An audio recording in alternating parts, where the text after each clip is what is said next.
Hello everyone. Hello hello hello hello hello. कैसे हैं आप सभी लोग?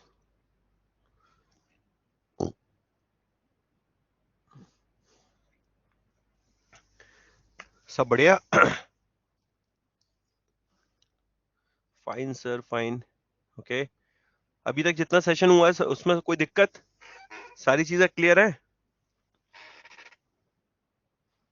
अंबर भाई गर्दन यूं क्यों से हिला रहा, समझ में नहीं आया कुछ। मतलब ऑल ओके? ओके चलो सभी लाइव जुड़ जाए, 1 मिनट में आया, मैं बस 1 मिनट में जुड़ता हूँ।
शुरू करें भाई?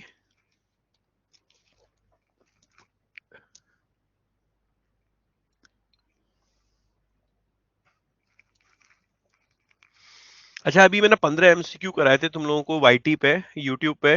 वो किस किस ने अटेम्प्ट करे? 20-22 मिनट का सेशन रहा था। हैंड रेज करना जरा। 15 एमसीक्यू जो मैंने कराए थे। मैंने सर, सोनम सिंह मैंने, संतोष सिंह मैंने। ओके। ओके। फाइन। बाकी लोग क्या कर रहे थे? अंबर भाई कहीं और बिजी थे क्या? हाँ प्रकाश, सूफिया, यूट्यूब वाला नहीं देखा 12 बजे वाला?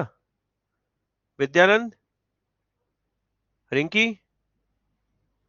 नो, जगदीश भाई क्या हुआ? 12 बजे वाला सेशन नहीं देखा क्या?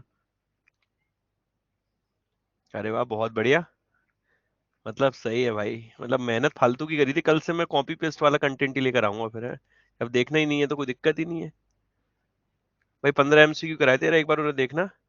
अभी भी ग्लिचेस आ रहे हैं, खाना खा रहे थे, वीडियो देख रहे थे। ओके चलो, क्या कोई दिक्कत नहीं। सेशन स्टार्ट करते हैं। देख लेना, वो सीरीज जो स्टार्ट की है वो इम्पोर्टेंट है। ओम्बड्समैन हम लोग का डन हो गया था, एनबीएफसी ओम्बड्समैन डन हो गया था। ओके। मर्चेंट रेट हो गई थी, ये भी क्लियर हो गया था। केवाईसी टाइप्स ऑफ बैंकिंग ये पढ़ना है हमें। इसे छोड़िए। एनपीसीआई क्लियर, रुपए clear, Bhim clear, AEPS clear, CTS cheque truncation clear, Bhim आधार पे एनआईपीएल क्लियर हो गया, एनईएफटी आरटीजीएस क्लियर हो गया। Okay. NEFT, Indo Nepal remittance scheme ये भी डन हो गया था। एमआईसीआर ये भी डन हो गया था। बैंक का इंश्योरेंस डन हो गया। टाइप्स ऑफ एटीएम पे आते हैं। ओके, टाइप्स ऑफ एटीएम, उसके बाद एक दो टॉपिक और है बीच में, मैं उन्हें इंक्लूड करता रहूंगा। टाइप्स ऑफ एटीएम, इसे तसल्ली से पहले एक बार आराम से पढ़ो। ऑन साइट, ऑफ साइट, इन दोनों को पढ़ लो एटीएम को। ये वीडियो है या ऑफलाइन? बेटा वीडियो चल रहा है, लाइव चल रहा है।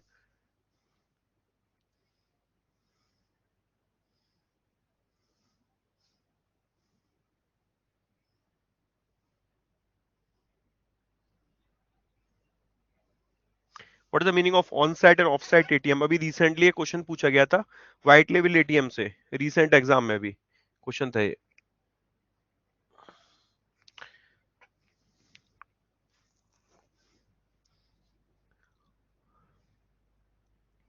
देखो आप लोग अक्सर जब बैंक वगैरह जाते हो या घर के बाहर निकलते हो तो आप लोगों को जगह जगह पे एटीएम लगे मिलते हैं। HDFC, ICICI। अब जहां पर बैंक भी मिल जाए और एटीएम भी साथ में मिल जाए, वो तो हो गया ऑन साइट एटीएम। जहां पर बैंक ना मिले, सिर्फ एटीएम एटीएम मिले, वो क्या हो गए आपके ऑफ साइट एटीएम। ओके, तो on site ATM inside the bank compound are known as the on site ATM. आप लोग बैंक जाते हो, प्राइवेट बैंक में अक्सर देखना, प्राइवेट बैंक में क्या होगा कि जब प्राइवेट बैंक होगा, एक्सिस बैंक, वहीं पर एटीएम भी होगा। जैसे आप प्रीमाइसेस में एंट्री लेंगे इनिशियली, मतलब फ्रंट पे आपको एटीएम दिख जाएंगे बिल्डिंग में एंट्री लेते ही, या जिस प्रीमाइसेस में उसमें आपको फिर ब्रांच पूरी दिखेगी। आईसीआईसीआई में भी इसी तरीका है, एचडीएफसी में भी इसी तरीके का है। अभी जो अपने सरकारी बैंक है वो पुराने बने हुए हैं, तो ऐसा वहां सारी चीजें क्या होती है उनके साथ में ही मिल जाते हैं। जैसे आप लोग अगर आगरा वागरा में कभी आओ ना, तो छिपी टोला घूमने के लिए आइएगा, ठीक है, ताजमहल के नजदीक ही है, तो वहां पर एसबीआई की मेन ब्रांच है, स्टेट बैंक ऑफ इंडिया की। तो वहां पर जो एटीएम है ना, वही बैंक प्रेमाइसिस उसके जस्ट बगल में ही बैंक एटीएम है। ओके, तो ये जो एटीएम जो कि बैंक में ही होते हैं, आपके बैंक प्रेमाइसिस में ही होते हैं, उनको क्या बोलते हैं हम लोग?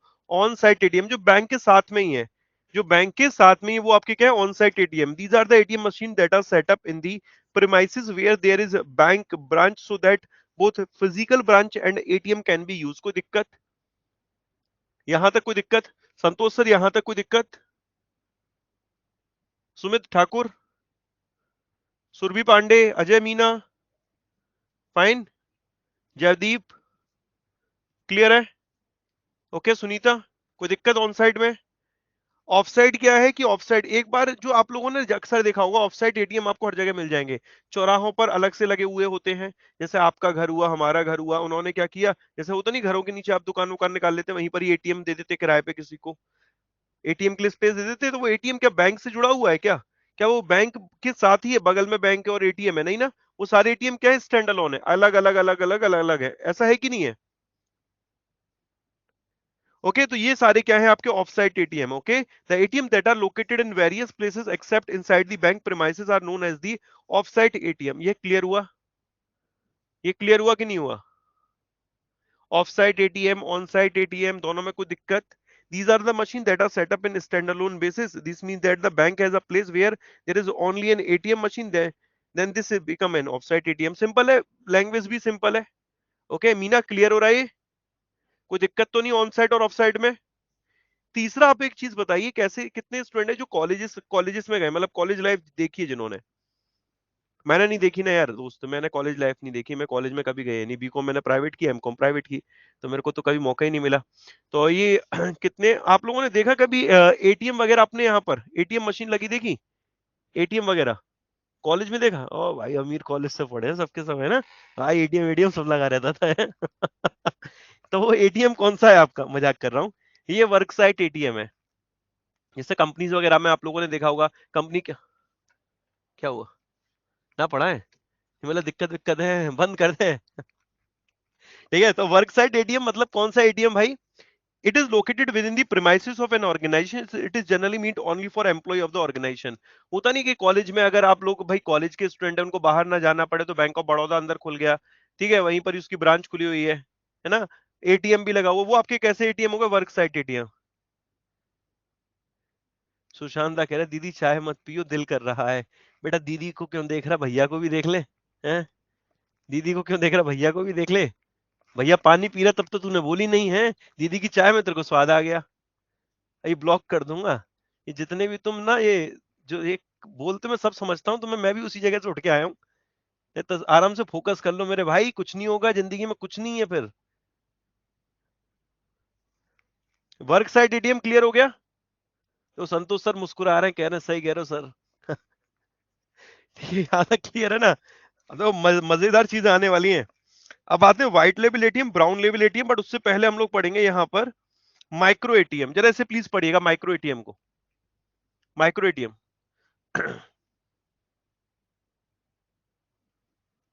नहीं मैडम, आप चाय पी लीजिए, कोई दिक्कत नहीं है।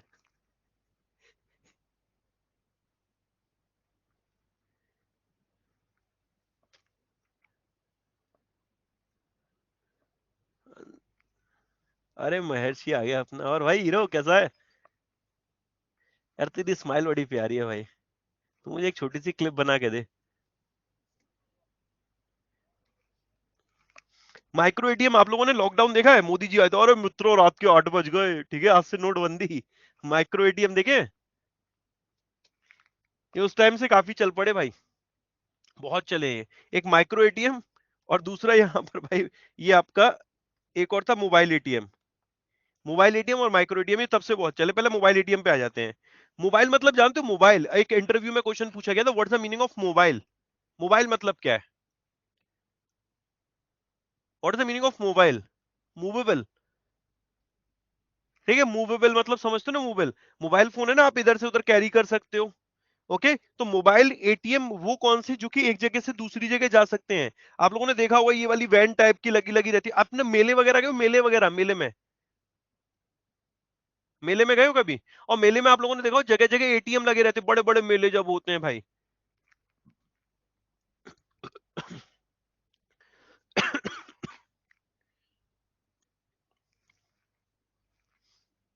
बड़े बड़े मेले में क्या रखे, एटीएम मशीन लगी रहती है। That ATM machine is what guys exactly mobile ATM. ICICI bank was the first bank in India to start a mobile ATM facility, से याद रखना है। पहला बैंक कौन सा था? एचडीएफसी बैंक था, जिसने की मोबाइल बैंक फैसिलिटी शुरू की थी। क्लियर? क्लियर है मीना? मीना क्लियर? ओके बहुत बढ़िया। गौरव सर क्लियर? बहुत बढ़िया गौरव सर, क्या बात है। गौरव सर इसीलिए मैं कह रहा हूँ थोड़ा बैठ के अगर पढ़ेंगे तो समझ में आ जाएगा। मैंने बोला था एचडीएफसी बैंक पहला बैंक है, और आप उसमें मेरे को बोल रहे हैं यस। मीना मैंने एचडीएफसी बोला था तो उसमें मेरे को बोल रहा है यस। है बेटा, ये क्या लिखा हुआ है? ICICI bank was the first bank in India to start the mobile ATM facility. Okay, it refers to an ATM that move in various area for the customer. इसको हम लोग ATM on wheel भी बोलते हैं, ATM on wheel. Okay, ATM on wheel। और ये micro ATM जरा पढ़िए एक बार, माइक्रो एटीएम।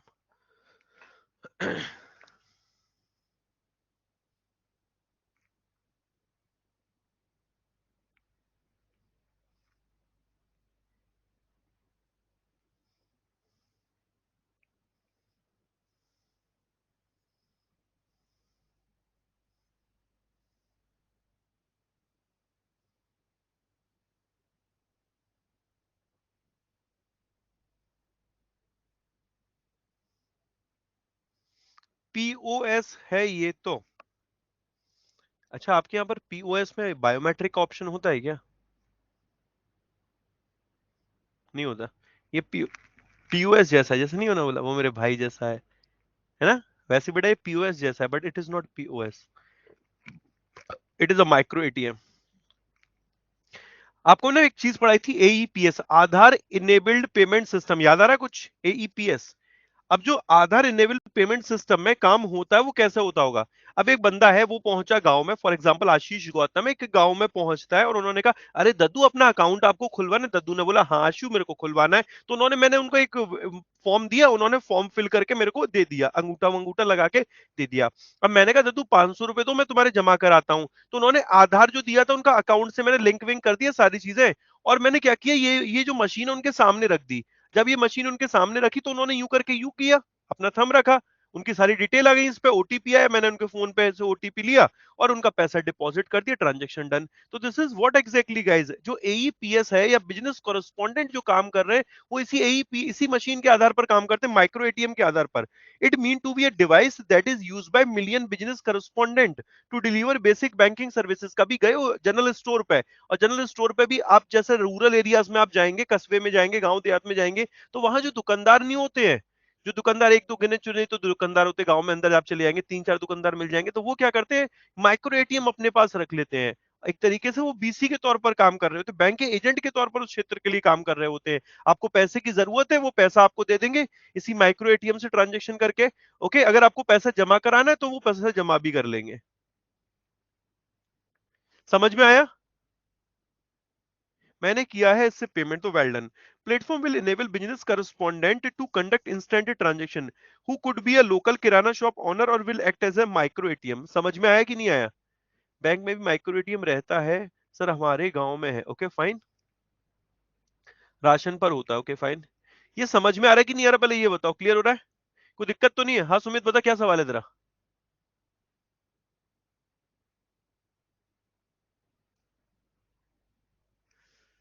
आगे से पढ़ लीजिए एक बार, एक दो तीन चार पांच पॉइंट है। एक और बार। सुमित यार देख को अपने गांव में जा। कभी गया गांव में अपने? गांव में जब जाएगा ना तो तेरे को फॉर एग्जांपल कुछ खाना, वो तेरे को मैगी लेने के लिए तू गया, ठीक है? तो मैगी लेने के लिए वहां पर तू एक कार्ड स्वैप करियो। कार्ड स्वैप करेगा ना? कार्ड। सुन रहा है मेरी बात? तो वहां पर तुझे कौन सा एटीएम मिलेगा? एक पॉइंट ऑफ सेल मशीन मिल सकती है तेरे को। वहां पर पॉइंट ऑफ, सॉरी मैं उल्टा बोल गया, पॉइंट ऑफ सेल मशीन मिलेगी। उसी जैसा क्या है कि अगर तेरे को पैसा डिपॉजिट करना है, विड्रॉ करना है, तो उसी जैसी एक मशीन और होगी जिसमें तेरा बायोमेट्रिक का ऑप्शन होगा। बायोमेट्रिक का ऑप्शन होगा। उसके माध्यम से तू क्या करेगा, अपने पैसे डिपॉजिट कर सकता है, विड्रॉ कर सकता है, मिनी स्टेटमेंट चेक कर सकता है। ओके, तो that would be known as the micro ATM. Okay, clear है? डन।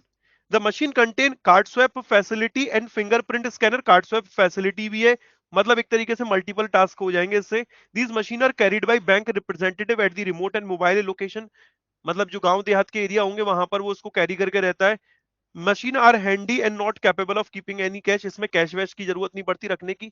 अब समझो प्रैक्टिकली ऐसा थोड़ी है कि एक बंदा एटीएम लगाकर पीछे चल रहा है, ठीक है, और उसमें से पैसे निकल रहे हैं, यूं तो होगा नहीं। तो ये मशीन होगी, उसके पास एक बैग होगा, उसमें कैश होगा। ये मशीन होगी जो कि माइक्रो एटीएम के तौर पर काम करेगी। Cash is carried by the bank representative along with him her, and she is also responsible for collecting a cash and depositing at user account. ये क्लियर हुआ?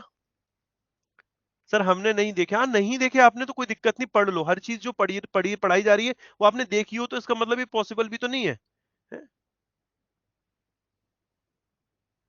अब ओशियन के बारे में पढ़ाएंगे तो क्या आपको देखना जरूरी है क्या? या उसके अंदर के बारे में पढ़ाएंगे तो आपको देखना जरूरी है? हर चीज देखनी जरूरी है क्या? अरे पढ़ लो।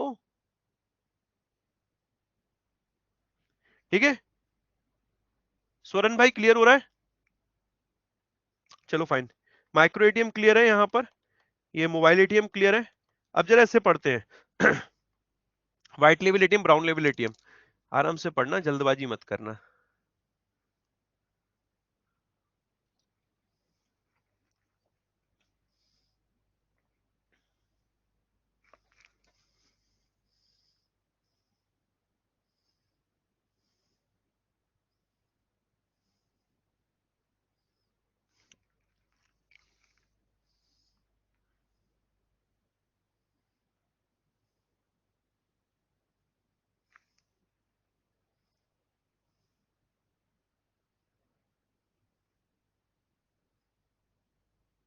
जिनकी आज फर्स्ट क्लास है, बैंक के टर्मिनोलॉजी की चौथी क्लास चल रही है, तो 3 क्लासेस देखेंगे तो और इजीली समझ में आएगा। आज की क्विट करो, डे आफ्टर टुमारो कंटिन्यू करना। बाकी 3 क्लास कंप्लीट कर लो बीटी की।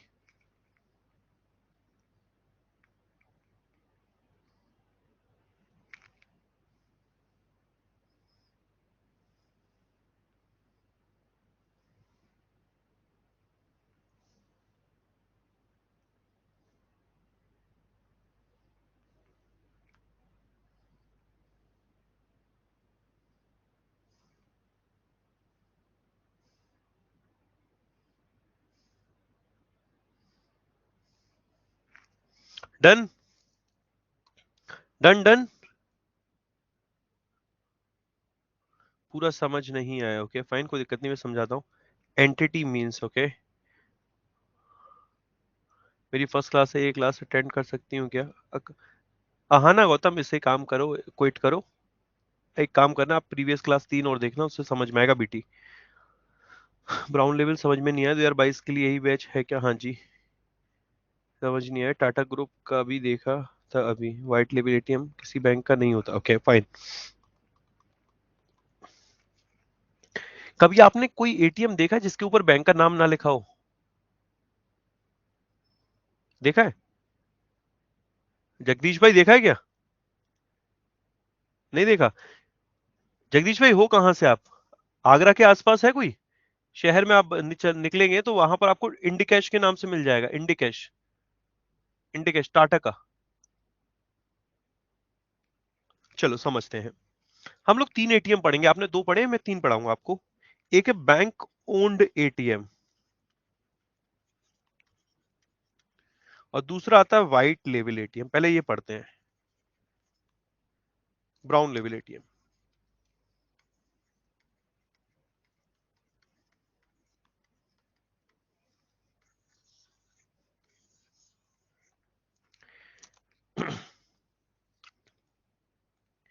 एटीएम में हमें किस किस चीज की जरूरत होती है? अगर फॉर एग्जांपल आप बैंक हो, आपको अगर एटीएम इंस्टॉल कराना है कस्टमर्स के लिए, तो आपको किस किस चीज की जरूरत पड़ेगी? पीओ एग्जाम था, नहीं हुआ, बहुत इमोशनल हो गया था मैं, कोई दिक्कत नहीं, ये एग्जाम में आया था क्वेश्चन ये वाला। ये बताइए, बैंक के एटीएम के लिए आपको किस किस चीज की जरूरत पड़ती है? लैंड की जरूरत पड़ेगी, हाँ या ना? एक जगह कहीं ना कहीं स्पेस की जरूरत पड़ेगी। ओके, वहां पर एक प्रेमाइसिस होनी चाहिए बनी हुई, दुकान टाइप का, उसमें आप एटीएम मशीन इंस्टॉल कराएंगे, इलेक्ट्रिसिटी का पेमेंट करेंगे, बहुत आराम से पढ़ रहे हैं, बहुत समझना धीरे से, ठीक है? इलेक्ट्रिसिटी पेमेंट करेंगे, इस एटीएम की देखरेख के लिए एक गार्ड भी रखेंगे, हाँ या ना? इलेक्ट्रिसिटी, इंटरनेट या सीसीटीवी, ओके, सीसीटीवी की जरूरत पड़ेगी, ओके, हाँ एसी की भी जरूरत पड़ेगी, फाइन। और और एसी हो गया, ठीक है, ये गार्ड साहब हो गए, ये सीसीटीवी हो गया, ओके। एटीएम मशीन की जरूरत पड़ेगी, तो ये तो मस्ट है, बिना एटीएम मशीन के तो काम ही नहीं चलेगा, ओके। और दोस्त ये सारी चीजों की जरूरत पड़ेगी, इवन एक स्पेस की जरूरत पड़ेगी। अब यहां पर जब ये सारी चीजें इंस्टॉल हो जाएंगी, तो ये सब के लिए एक्सपेंसेस जो हो रहे होंगे उसे बियर कौन करेगा? बैंक बियर करेगा। कल को गार्ड साहब भाग गए तो गार्ड साहब का पेमेंट करना है, गार्ड साहब नए ढूंढने हैं, वो बैंक का काम है। कल को सीसीटीवी खराब हो गया, वो बैंक को सही कराना है। एसी खराब हो गया, बैंक को सही कराना है। एटीएम मशीन खराब हो गई, वो बैंक को सही कराना है। इलेक्ट्रिसिटी पेमेंट करना है, वो बैंक को ही करना है। एक काम ना करें, इतना सारा काम बैंक देखेगा? बैंक का असल में यही काम है क्या? हमारी माता जी खाना बनाती हैं, अब कल को माता जी से कहें पीटी पीपीटी बनाओ हमारी, तो फिर क्या होगा? माता जी पीपीटी भी बना रही हैं, करंट अफेयर का कंटेंट भी ढूंढ रही हैं, ठीक है, वॉरियर भी पढ़ाने के लिए आ गई, सही लगेगा नहीं लगेगा? अरे भाई, उनका काम अच्छे से खाना बनाने का, वो बढ़िया वो बनाए, ठीक है, बाकी काम हम पे छोड़ दें, ठीक है।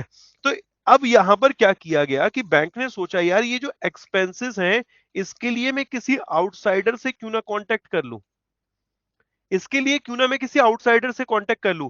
मैं यहां पर सिर्फ क्या करूंगा, रोकड़ा पे कर दूंगा जो एक्सपेंसेस टोटल होंगे, और वो उस आउटसाइडर का काम होगा जगह देखना, ठीक है, एटीएम मशीन इंस्टॉल कराना, ओके, एटीएम मशीन में जो इंटरनेट की सुविधा है या एसी की सुविधा है या गार्ड की सुविधा है, वो सारा वहां पर देखना किसका काम होगा? एक आउटसाइडर का काम होगा। यही तो होगा, क्यों भाई प्रकाश? तो बैंक के लिए चीजें आसान नहीं हो जाएंगी? बैंक का काम क्या है? सिर्फ कैश मैनेजमेंट देखना, कैश नहीं तो कैश अवेलेबल करा दो, अगर कैश नहीं है तो कैश अवेलेबल करा दो, ओके, यही तो बैंक का काम होगा। क्लियर हो रहा है कि नहीं हो रहा? तो यहां पर जो बैंक ओन्ड एटीएम होते हैं, उसमें कैश मैनेजमेंट के बैंक का था, ओके, जो लोगो था वो बैंक का था, इवन एक्सपेंसेस थे जो ये वाले ऑपरेशन वाले, वो भी किसके थे? बैंक के थे, बैंक ही बियर कर रहा था। फिर कॉन्सेप्ट आया यहां पर ब्राउन लेवल एटीएम का। ब्राउन लेवल एटीएम में सारी चीजें सेम थी, मतलब ये बिल्कुल as it is same, cash management bank का, ओके, लोगो बैंक का लोगो रहेगा।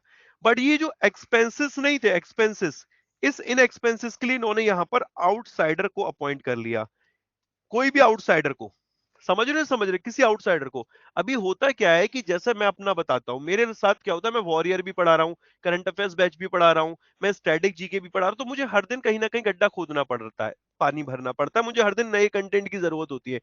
मतलब I am not like math faculty, reasoning faculty, मतलब मैं किसी को वो नहीं कह रहा हूँ, बट हाँ, वहां पर क्या है कि आपका कंटेंट अगर है तो आप शायद उसे 1 महीने बाद, 2 महीने बाद, 3 महीने बाद, 1 साल बाद इस्तेमाल कर सकते हैं, बट मैं नहीं कर सकता ना। अब मुझे क्या होगा, मुझे कंटेंट डेवलपर की जरूरत पड़ेगी।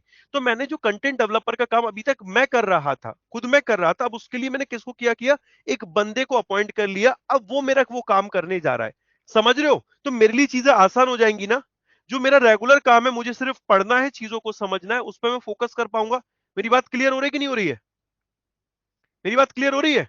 तो वैसे ही यहां पर बैंक ओन्ड एटीएम क्या थे, शुरुआत में जब एटीएम बने तो बैंक ने सोचा कि अरे भैया हम तो चौधरी हैं, सारे काम हम ही कर लेंगे, भैया गार्ड को भी हम अपॉइंट कर लेंगे, किसी व्यक्ति विशेष से उसकी जगह लेके उस पर एटीएम भी इंस्टॉल करा देंगे, कल को एटीएम मशीन खराब हो गई उसको सही भी करा लेंगे, एटीएम में कैश मैनेजमेंट का काम भी हम देख लेंगे। बट यार ये बैंक का तो असल में काम है नहीं ना, बैंक का काम तो डिपॉजिट एक्सेप्ट करना, लोन प्रोवाइड करना था। तो बैंक ने कहा हम अननेसेसरी के टास्क में जुड़े, उससे बढ़िया आउटसाइडर को अपॉइंट कर लेते हैं। जब आउटसाइडर जुड़ जाता है तो ये बन जाता है ब्राउन लेवल एटीएम, जब बैंक खुद कर रहा होता है तो ये होता है बैंक ओन्ड एटीएम। समझ में आया? क्लियर हो गया? बैंक ओन्ड एटीएम क्या है, ब्राउन लेवल एटीएम क्या है? क्लियर हो गया?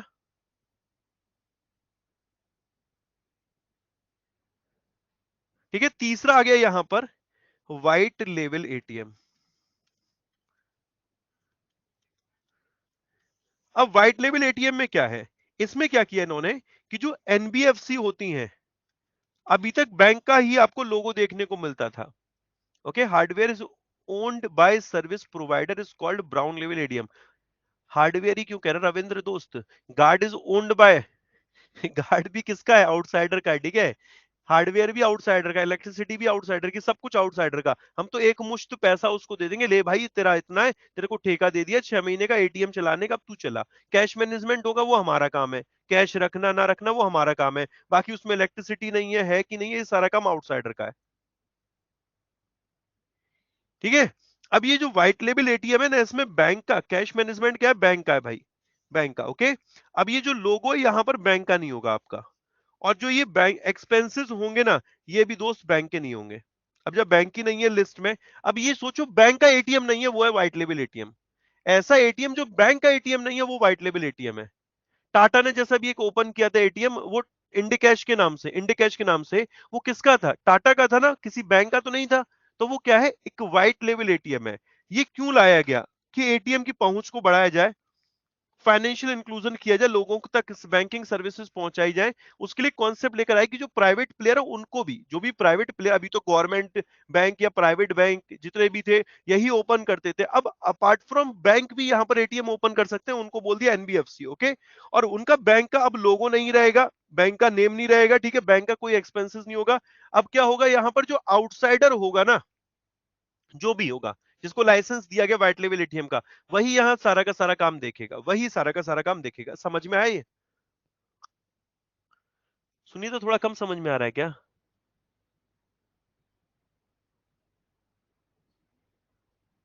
सुमित ठाकुर, थोड़ा कम समझ में आ रहा है क्या बेटा? संतोष सर?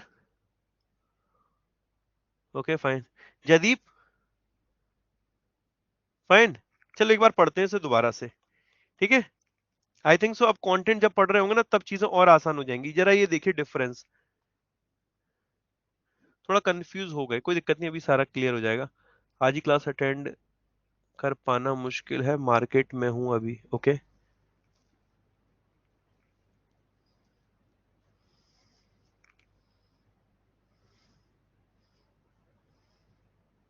प्रियांशु वेट करो, अभी रिपीट करता हूँ।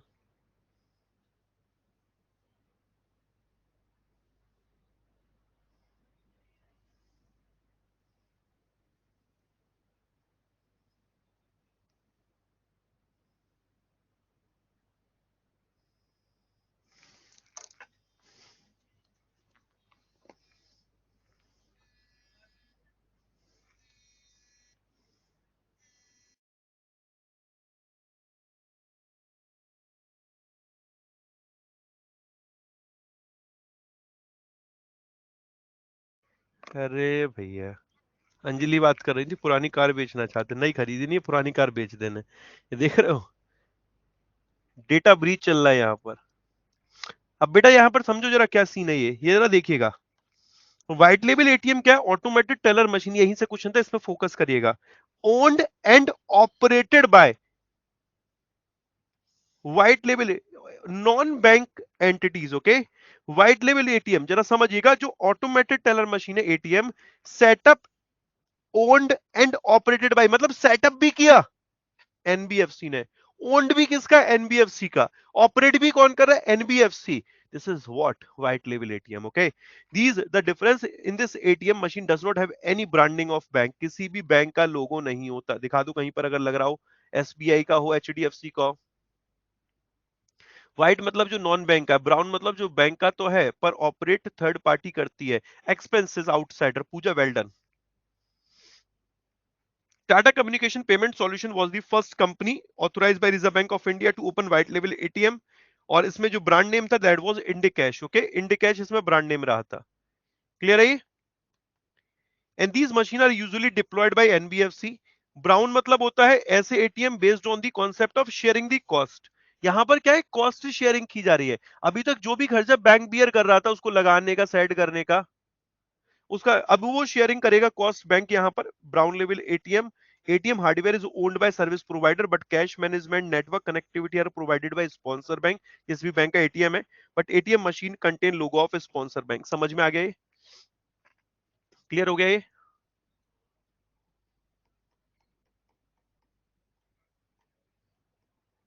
कोई दिक्कत तो नहीं है?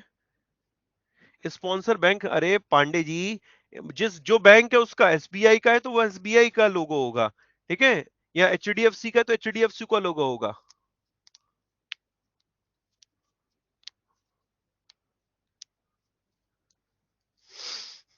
फाइन, नेक्स्ट देखना। अब जरा प्लीज इस वाले को पढ़ लीजिए, इससे चीजें और क्लियर हो जाएंगी।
मतलब यहां पर देखना, sponsor bank provide the cash. Okay, cash management. अब ये क्या है कि जो व्हाइट लेवल एटीएम है, अब ऐसा तो है नहीं कि भाई जो कैश होगा वो खुद टाटा बनाएगा। किसी ना किसी बैंक से टाइप तो करेगा ना। प्रैक्टिकली बताइए, किसी ना किसी बैंक से टाइप तो करेगा ना, भले लोगो बैंक का नहीं है, टाइप तो करेगा ना, पैसे के लिए, रोकड़े के लिए, कैश के लिए। Okay, and the bank provide cash for that ATM. Okay, ये समझ में आ गया होगा। White label ATM owned and operated by non-bank entities, but they are not doing outsourcing contract from particular bank। ठीक है, मतलब दे आर नॉट डूइंग, मतलब एक तरीके से जो ये व्हाइट लेवल एटीएम है ये टाटा ने लगाया है। टाटा ने ये नहीं किया कि आउटसोर्स, मतलब किसी बैंक ने अगर आउटसोर्स किया है अपना काम, वो काम नहीं किया। समझ रहे हो इस बात को? वो ब्राउन लेवल एटीएम है। अगर कोई बैंक अपना एक्सपेंसेस को आउटसोर्स कर रहा है तो it is brown level ATM. लेकिन अगर कोई कंपनी कोई ही एटीएम का लाइसेंस दिया है, यहां पर लाइसेंस आरबीआई से लेना पड़ता है। लिखा हुआ है RBI directly involved because these white level companies have to separately get license permission from RBI to run business. मतलब अगर व्हाइट लेवल एटीएम चलाना है तो आपको आरबीआई से परमिशन लेनी पड़ेगी। ओके, ब्राउन लेवल एटीएम में अब बैंक आउटसाइडर को दे रहा है एक्सपेंस शेयर कर, मतलब जो कॉस्ट को शेयर करने के लिए, तो वहां पर आरबीआई के अप्रूवल की जरूरत थोड़ी है। 2 महीने का किसी को ठेका दिया, 2 महीने का किसी को ठेका दिया, 2 महीने का किसी को ठेका दिया, वहां तो कॉस्ट शेयरिंग हो रही है ना, कि भाई जो जो एटीएम है इसका रख रखाव करने का काम कर। लेकिन अगर नया एटीएम ही कोई नई ब्रांड नेम से आ रहा है, ओके, जो कि बैंक नहीं ला रहा है, that is what, that is white level ATM, और इसके लिए आपको आरबीआई से अप्रूवल लेनी ही पड़ेगी। लिखा है ना आरबीआई डायरेक्टली इन्वॉल्व। आरबीआई यहां पर डायरेक्टली इन्वॉल्व नहीं होता, क्योंकि जो आउटसोर्सिंग कंपनीज होती है कॉन्ट्रेक्चुअल होता है, 2 महीने, 3 महीने, 4 महीने, जो भी उनका चल रहा हो। And white label ATM does not have such logo, not even the sponsor bank. ATM has a logo of that bank that has outsourced this work. समझ में आ गया? बैंक के लिए कौन सा बेनिफिशियल होता है? दिव्या सक्सेना, बैंक के लिए तो ब्राउन लेवल एटीएम ही तो बढ़िया रहेगा। अब आप सोचो ना, ब्राउन लेबल एटीएम, लेकिन व्हाइट लेबल एटीएम में तो बैंक इन्वॉल्व ही नहीं है, तो अगर इन दोनों में पूछ रहे हो तो क्वेश्चन आपका बिल्कुल बेकार है। आपको सैटरडे क्लास नहीं लेनी चाहिए थी क्योंकि उस दिन बहुत सारे बच्चों का एग्जाम था। तो मित्तल जी रिकॉर्डेड मिली होगी, गायब तो नहीं होगी?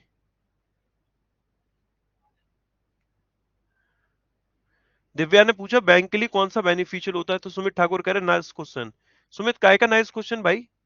जब ब्राउन लेवल एटीएम में बैंक इन्वॉल्व है, व्हाइट लेवल एटीएम में बैंक ही इन्वॉल्व नहीं है, तो काय का nice question? White level ATM for NBFC, okay, non bank entities.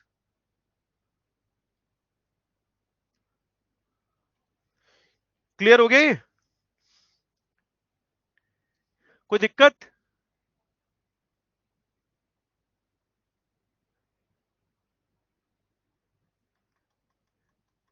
ये एटीएम क्लियर हो गए आपके? एटीएम से कोई क्वेश्चन आता है, कोई दिक्कत तो नहीं होने वाली ना?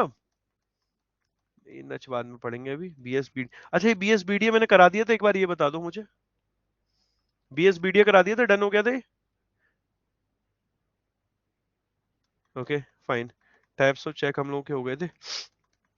एक बार देख लेते हैं, सारी चीजें ऑलमोस्ट डन है, थोड़ी बहुत देर का ये लेक्चर है। इसमें करंट से भी चीजें लिंक कर दूंगा आज आपके लिए, एक दो करंट के टॉपिक है।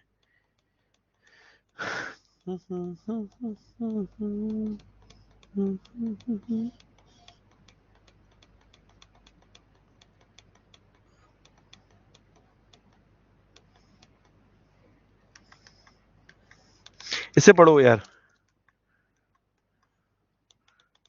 भारत बिल पे पढ़ते हैं। भारत बिल पे ये पढ़ो।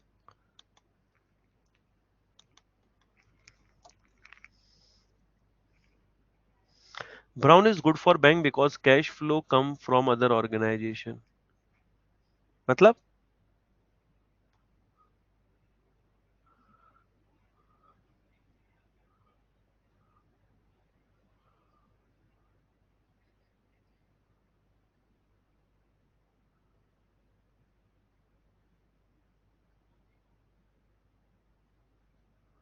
अरे जयदीप यार, क्या बात कर रहा है? बैंक से टाई अप कैश मैनेजमेंट के लिए कर रहा है ना वो।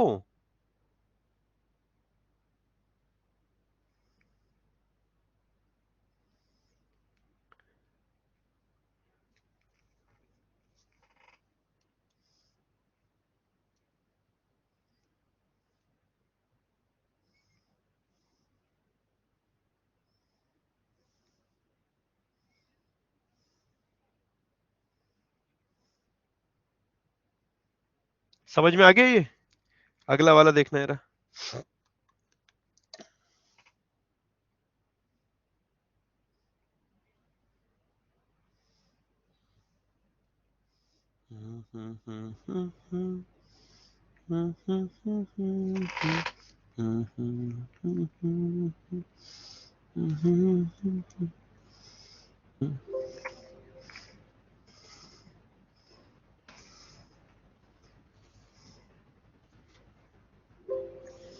वन मिनट मेरे भाई।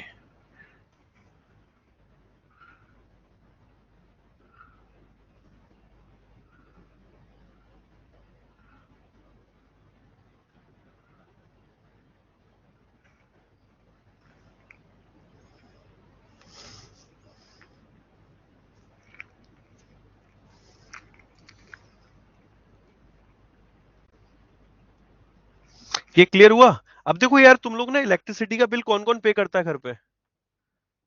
सभी पे करते होंगे यार। जो हाथ नहीं खड़ा कर रहा, मतलब कि तार डाल रखा है, सभी ऑलमोस्ट पे कर रहे होंगे। ठीक है, इंटरनेट का बिल कौन पे कर रहा है? ऑलमोस्ट सब पे कर रहे हैं, ओके। वाटर टैक्स कौन पे कर रहा है? ऑलमोस्ट सभी पे कर रहे हैं। मतलब जितने भी एक्सपेंसेस होते हैं ये आप लोग पे कर रहे हैं। अब यार दो सरकारी, जब आप कहीं ना कहीं सुविधाओं का इस्तेमाल करेंगे तो डेफिनेटली आपको उसके लिए पे करना पड़ेगा। अब पे करने के लिए आपको अलग अलग अलग अलग प्लेटफॉर्म पे जाना पड़ता है। जैसे मुझे अगर इलेक्ट्रिसिटी पेमेंट करना है तो गवर्नमेंट की वेबसाइट पे जाऊंगा। मुझे अपना मोबाइल फोन का बिल पे करना है तो भाई मैं एयरटेल पे जा रहा हूँ, ओके। इस तरीके से मैं इंटरनेट बिल पे कर रहा हूँ तो इंटरनेट के लिए एयरटेल पे जा रहा हूँ। अलग अलग मेरे को काम करना पड़ेगा। तो क्यों डीटीएच का पेमेंट करना है तो अलग से करना पड़ेगा। तो क्यों ना एक काम किया जाए, एक सिंगल प्लेटफॉर्म बना दिया जाए और उसी सिंगल प्लेटफॉर्म पे ही सारे बिल पे हो जाए करें। ओके, तो that is what guys, Bharat bill पे। ओके, शुरुआत में तो एनपीसीआई ने इसको पूरा देखा था, NPCI national payment corporation of India ने देखा। बट जब ये बड़ा होता चला गया तो एनपीसीआई ने इसके लिए एक सब्सिडरी बना दी, इसका नाम है NBBL. NPCI Bharat bill payment limited, NPCI Bharat bill payment limited, okay. NPCI Bharat bill payment limited, ये समझ में आया? NPCI Bharat bill payment limited. तो भारत बिल पे जो है, ये भारत बिल पे किनका है? एनपीसीआई का, और उसको ये एक सब्सिडरी बन गई है NPCI Bharat bill payment limited. तो NPCI has been authorised RBI, NPCI has been authorised by RBI, okay. अब इसको लेकर पूरा का रूल्स एंड रेगुलेशन बनाने का काम किसका है? दिग्विजय सर। ये एनपीसीआई है, इसी ही का काम है इस भारत बिल को लेकर सारे रूल्स एंड रेगुलेशन बनाने का, ओके। क्योंकि आरबीआई ने इसको किस तरीके से रिकॉग्नाइज किया है? Bharat bill payment central banking unit, okay. Bharat bill payment central banking unit and is responsible for setting business standard, business standard setup करने के लिए ये रेस्पॉन्सिबल है। रूल सेटअप करने के लिए procedure for technical and business requirement for all participant. ये समझ में आया? दिग्विजय सर समझ में आया कि नहीं आया? एक बार जरा पढ़िए से रीड करिए। मतलब आप सोचिए, अब आप बिल एक जगह पे कर सकते हैं, कहां पर? भारत बिल पे जाकर। एनपीसीआई ने इसे बनाया, लेकिन एनपीसीआई ने अब इसको पूरा ऑपरेट करने के लिए जो एक सब्सिडरी बना दी, उसका नाम है NBBL, NPCI Bharat bill payment limited, okay. अब ये जो पूरा का पूरा काम रहेगा रूल बनाने का, स्टैंडर्ड बनाने का, वो किसका है? आरबीआई ने ऑथोराइज किया एनपीसीआई को कि बेटा तू ही रूल बनाएगा, तू ही प्रोसीजर बनाएगा, तू ही सारी टेक्निकल चीजें देखेगा। और तेरे को हमने नाम दे दिया बीबीपी सीयू, ओके। बीबीपीसीयू, इसकी फुल फॉर्म पूछी जा सकती है, Bharat bill payment central banking unit, Bharat bill payment central banking unit. आ गया समझ में? क्लियर हुआ? Okay. And Bharat bill payment operating unit, BBPOU is the entity, ये अलग है। बीबीपीओयू is an entity that is authorized by Reserve Bank of India. Okay, it can be a bank or non bank. अब ये दोस्त Bharat bill पे के तहत जो भी नॉन बैंक एंटिटीज होंगी, जो भी एंटिटी होंगी, बैंक हो सकता है या नॉन बैंक हो सकता है, अब वो क्या करेंगे? पूरा का पूरा इसको काम आगे प्रोसीड करने का काम करेंगे, और उनके लिए यहां पर बना दिए Bharat bill payment operating unit, okay. Bharat bill payment operating unit. NPCI ने भारत बिल पे बनाया। भारत बिल पे को पूरा का पूरा ऑपरेट करने के लिए एनपीसीआई को किस तरीके से रिकॉग्नाइज किया गया? BBPCU, Bharat bill payment central unit, okay. Clear है? अब बीबीपीसीयू के नीचे यहां पर इन्होंने बना दी बीबीपीओयू, जो कि इन पूरे के पूरे काम को आगे प्रोसीड करेंगी। जैसा फॉर एग्जांपल किसी बैंक को ऑथोराइज कर दिया, तो उस बैंक के पैनल पर, उसकी विंडो पर अब किसका ऑप्शन मिल जाएगा आपको? भारत बिल पे का, ओके। पॉइंट समझ में आ रहा है?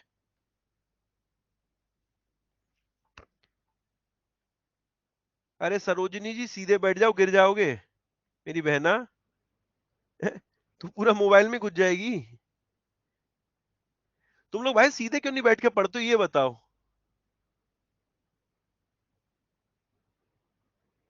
इंटरव्यू में भी ऐसे ही जाना टेढ़े मेढ़े बिल्कुल है? वृंदावन में, मथुरा वृंदावन आओगे ना, वहां पर एक परिक्रमा लगती है, दंडौती परिक्रमा। लोग यूं उलट पुलट उलट उलट पुलट उलट पुलट करके बिल्कुल परिक्रमा देते हैं। ऐसे इंटरव्यू में पहुंचना तुम लोग, है ना? क्या करे सर, इंस्पायर हो गए भगवान के लिए है। ये समझ में आया कि नहीं आया, पहले इतना बता दो। भारत बिल पे वाला, Bharat bill payment system is a Reserve bank of India conceptualise system, NPCI ने इसे शुरू किया था। एक वन स्टॉप इकोसिस्टम है for payment of all bills, okay. सारे के सारे बिल्स के लिए। अभी तक इसके माध्यम से रिकरिंग पेमेंट ही एक्सेप्ट होता था। ये आप लोगों ने करंट अफेयर्स में पढ़ा हो। अभी तक सिर्फ रिकरिंग, रिकरिंग मतलब समझते हो? रिकरिंग मतलब समझते हो? रिकरिंग मतलब जो कि पीरियोडिकली चलता, बार बार वाला, बार बार वाला। जैसे कि आपका मंथली इंटरनेट का बिल आता है, it is recurring payment, okay. Monthly bill, आपका पोस्टपेड कनेक्शन है तो मंथली मोबाइल फोन का बिल आएगा, it is what guys? It is recurring payment, okay. Even आपका वाटर टैक्स आपको पे करना पड़ता है मंथली, ये क्या रिकरिंग पेमेंट है। इलेक्ट्रिसिटी आपको पे करना है, रिकरिंग पेमेंट। अभी तक रिकरिंग पेमेंट होता था, अब इससे मोबाइल फोन का भी रिचार्ज हो जाएगा। ये कुछ याद आ रहा है? करंट अफेयर्स में किस किसने ये पढ़ा है मेरे से, जरा बता दो। मॉर्निंग 7 AM करंट अफेयर्स में किस किसने पढ़ा है? यार प्लीज कमेंट बॉक्स में बताइए, इसके लिए किसको ऑथोराइज किया गया, किसके साथ टाइप किया गया है? Monthly, quarterly, yearly, half yearly? जरा प्लीज बताइए। इसका टाइप करिए, इसके मतलब टाइप किया गया इसके लिए अभी। भारत बिल पेमेंट यूनिट ने भी sorry, Bharat bill payment limited ने okay, Suraj sir said is BSNL phone पे। आवाज नहीं आ रही। हाँ, अब तो आवाज नहीं आएगी तेरे को पूछने के टाइम पे। दिग्विजय सर सर्च कर रहे हो, ढूंढने लग रहे हो हैं? अरे स्टिकी यूज किया करो, स्टिकी यूज किया करो। ऐसी कोई न्यूज आए ना, तो वहां पर ना ऊपर ऐसे चिट्ट सी चिपका लिया करो। चिट्ट, और क्या बोलूं सिद्ध, ठीक है, उसमें, और उसमें मेंशन कर दिया करो। ये आपका टाइम बचाएगी। गूगल पे, फोन पे वॉइस सही नहीं आ रही। एक बार आराम से ढूंढना है इसका आंसर, तभी और बेहतर तरीके से समझ में आ जाएगा। ओके, भारत बिल पे। अब मैं एक जरा पीपीटी लगा रहा हूँ, उस पीपीटी को यूज करते हैं।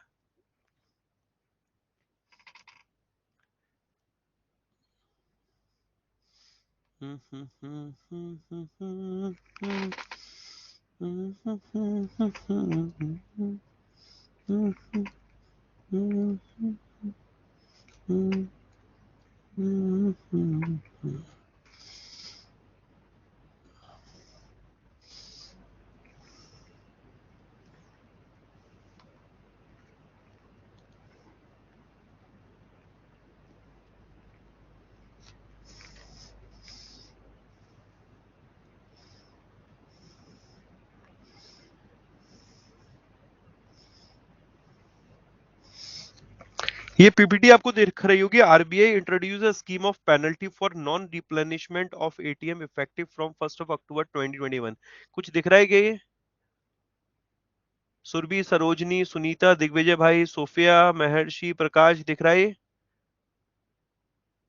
यस, ओके फाइन, इसे रीड करिए।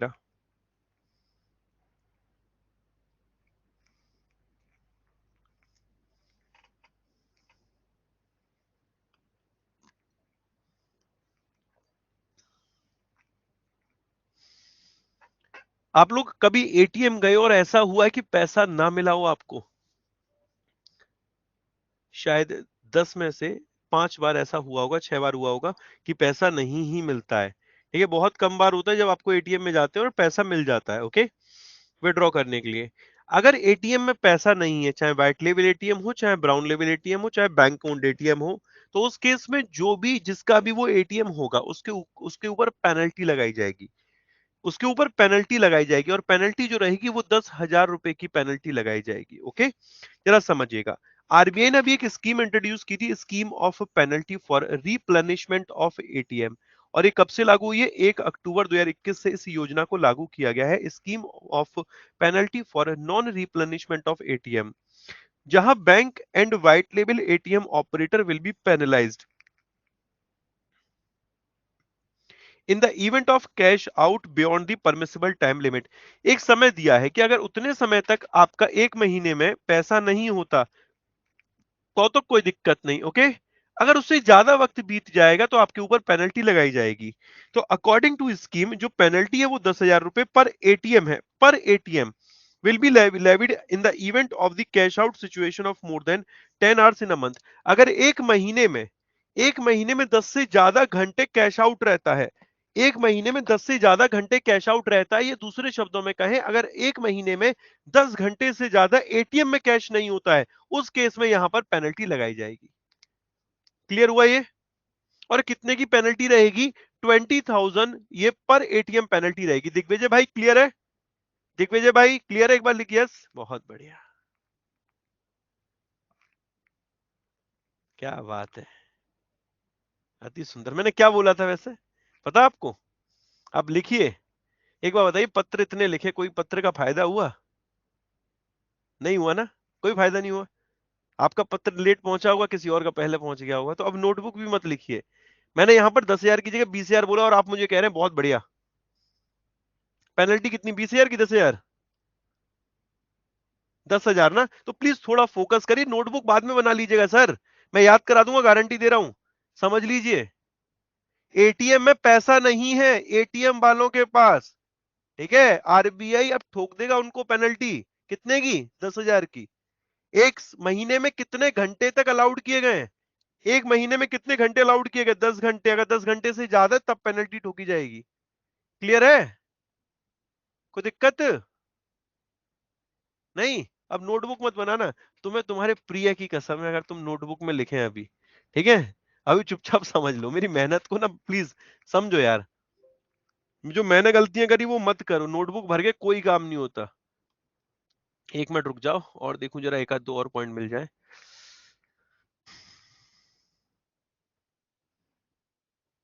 अब 1 मिनट का टाइम है, आराम से अब नोट में लिख लो, नोटबुक में लिख लो आप।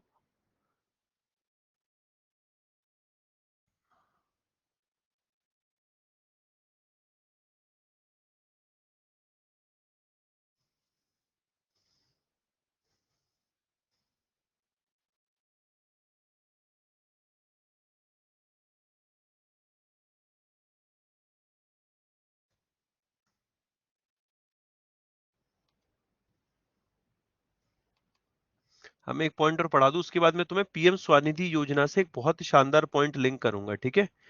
पहले आरबीआई रिटेल डायरेक्ट पढ़ा देता हूं तुम्हें मैं पहले।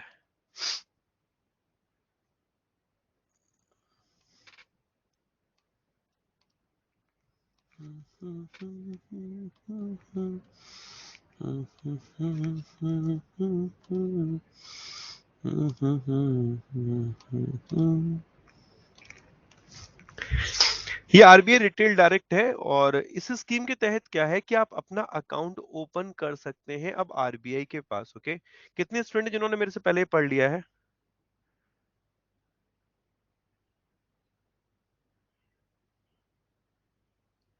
ओके फाइन, चलिए अब मजा आने वाला, जरा इसे प्लीज रीड करिएगा, आराम से इसे रीड करिएगा पूरा।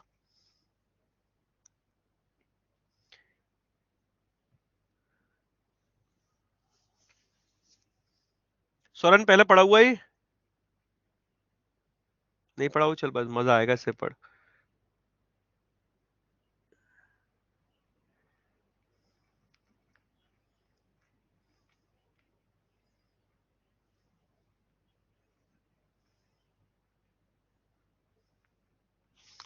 डन। डन। आगे।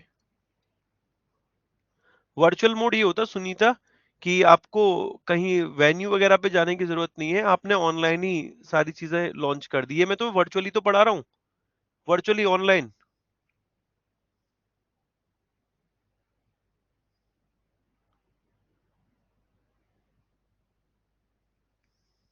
अब आपने एक चीज फील करी, मतलब एक चीज लिंक करी, आरबीआई का जो इंटीग्रेटेड ओम्बड्समैन स्कीम आई है और ये स्कीम दोनों एक टाइम पे लॉन्च की गई है। आरबीआई इंटीग्रेटेड ओम्बड्समैन स्कीम और RBI retail direct Modi ji ने ही लॉन्च करी, और दोनों ने सेम डेट पे करी, दोनों ही 12 नवंबर 2021 को। ये डन। Next slide.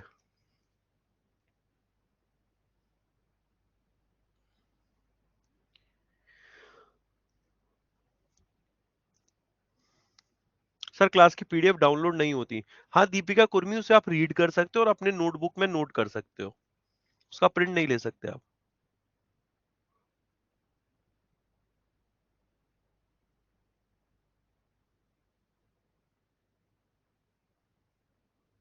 बस सूफिया, बस बस बस सूफिया बस, सारा ब्रह्मांड दिखा दिया तूने।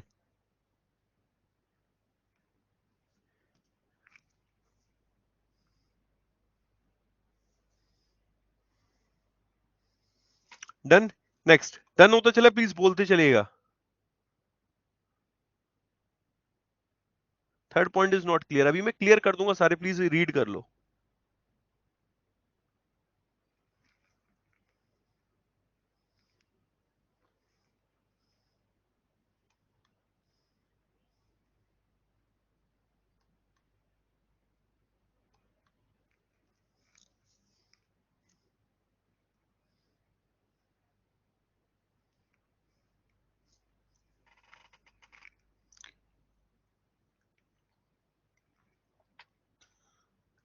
जयदीप भाई लगवा देता हूँ।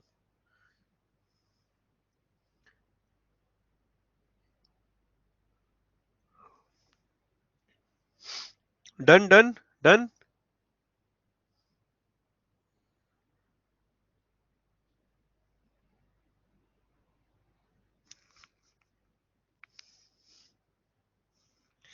नेक्स्ट आगे।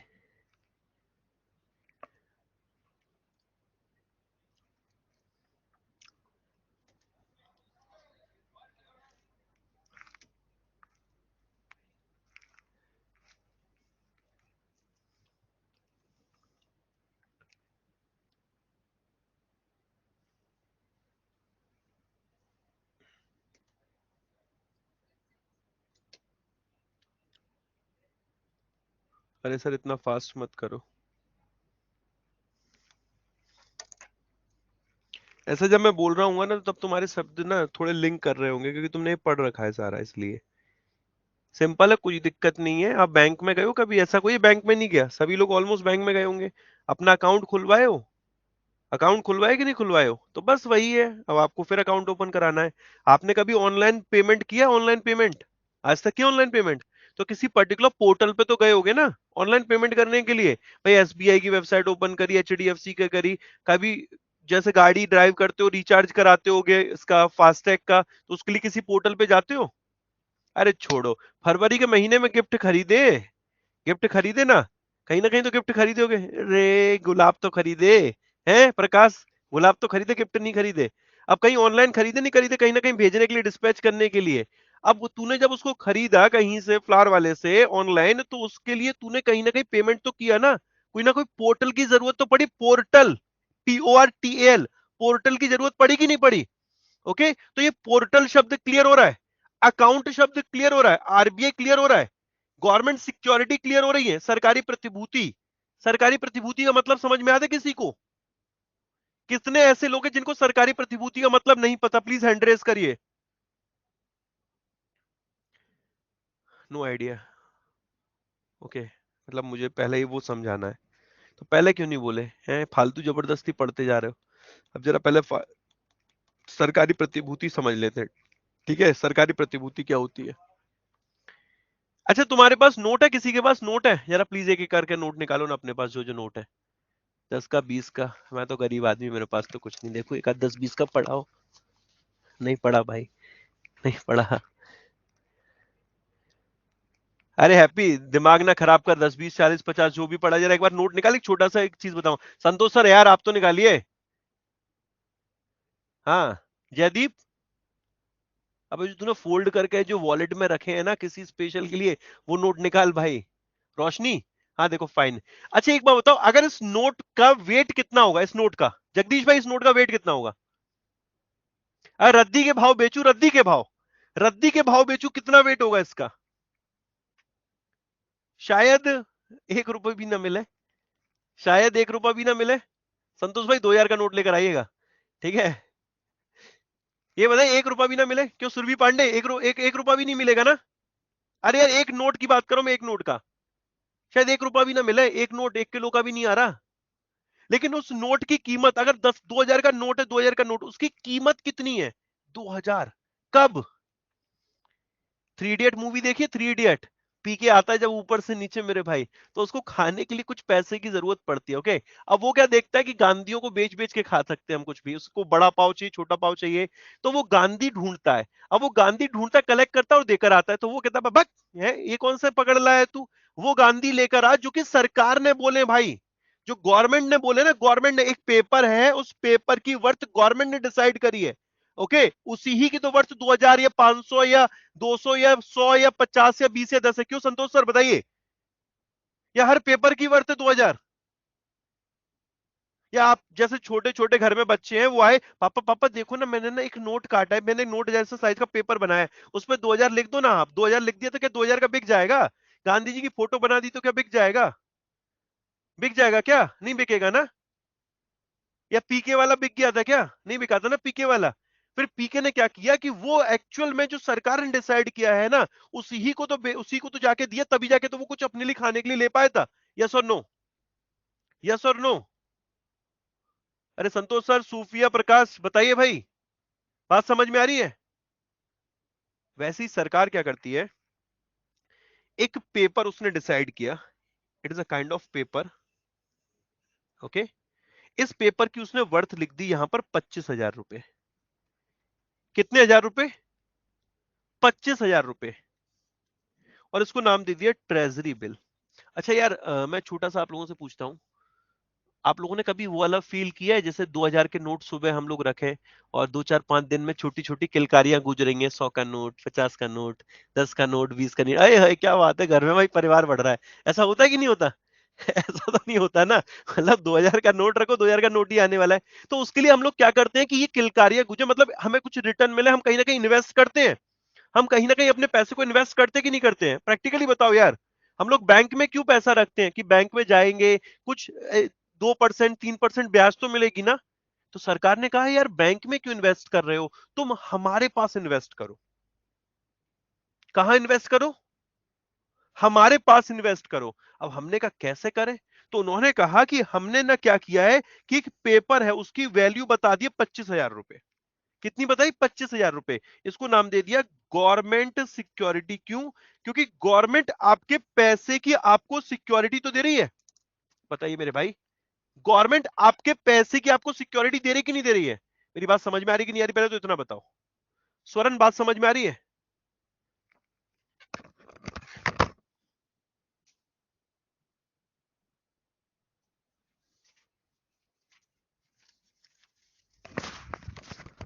ये एक पेपर है, ठीक है, ये एक पेपर है। अब सरकार ने कहा इस पेपर की कीमत 25,000 रुपए तो है कि नहीं है। भाई सरकार ने बोल दिया 25,000 रुपए, तो 25,000 का है ना। भाई 2,000 के नोट के लिए 2,000 किसने बोला, सरकार ने बोला, तो 2,000 का नोट हो गया। तो इसकी कीमत 25,000 रुपए। इसको नाम दे दिया ट्रेजरी बिल। क्या नाम दे दिया भाई इसको, ट्रेजरी बिल।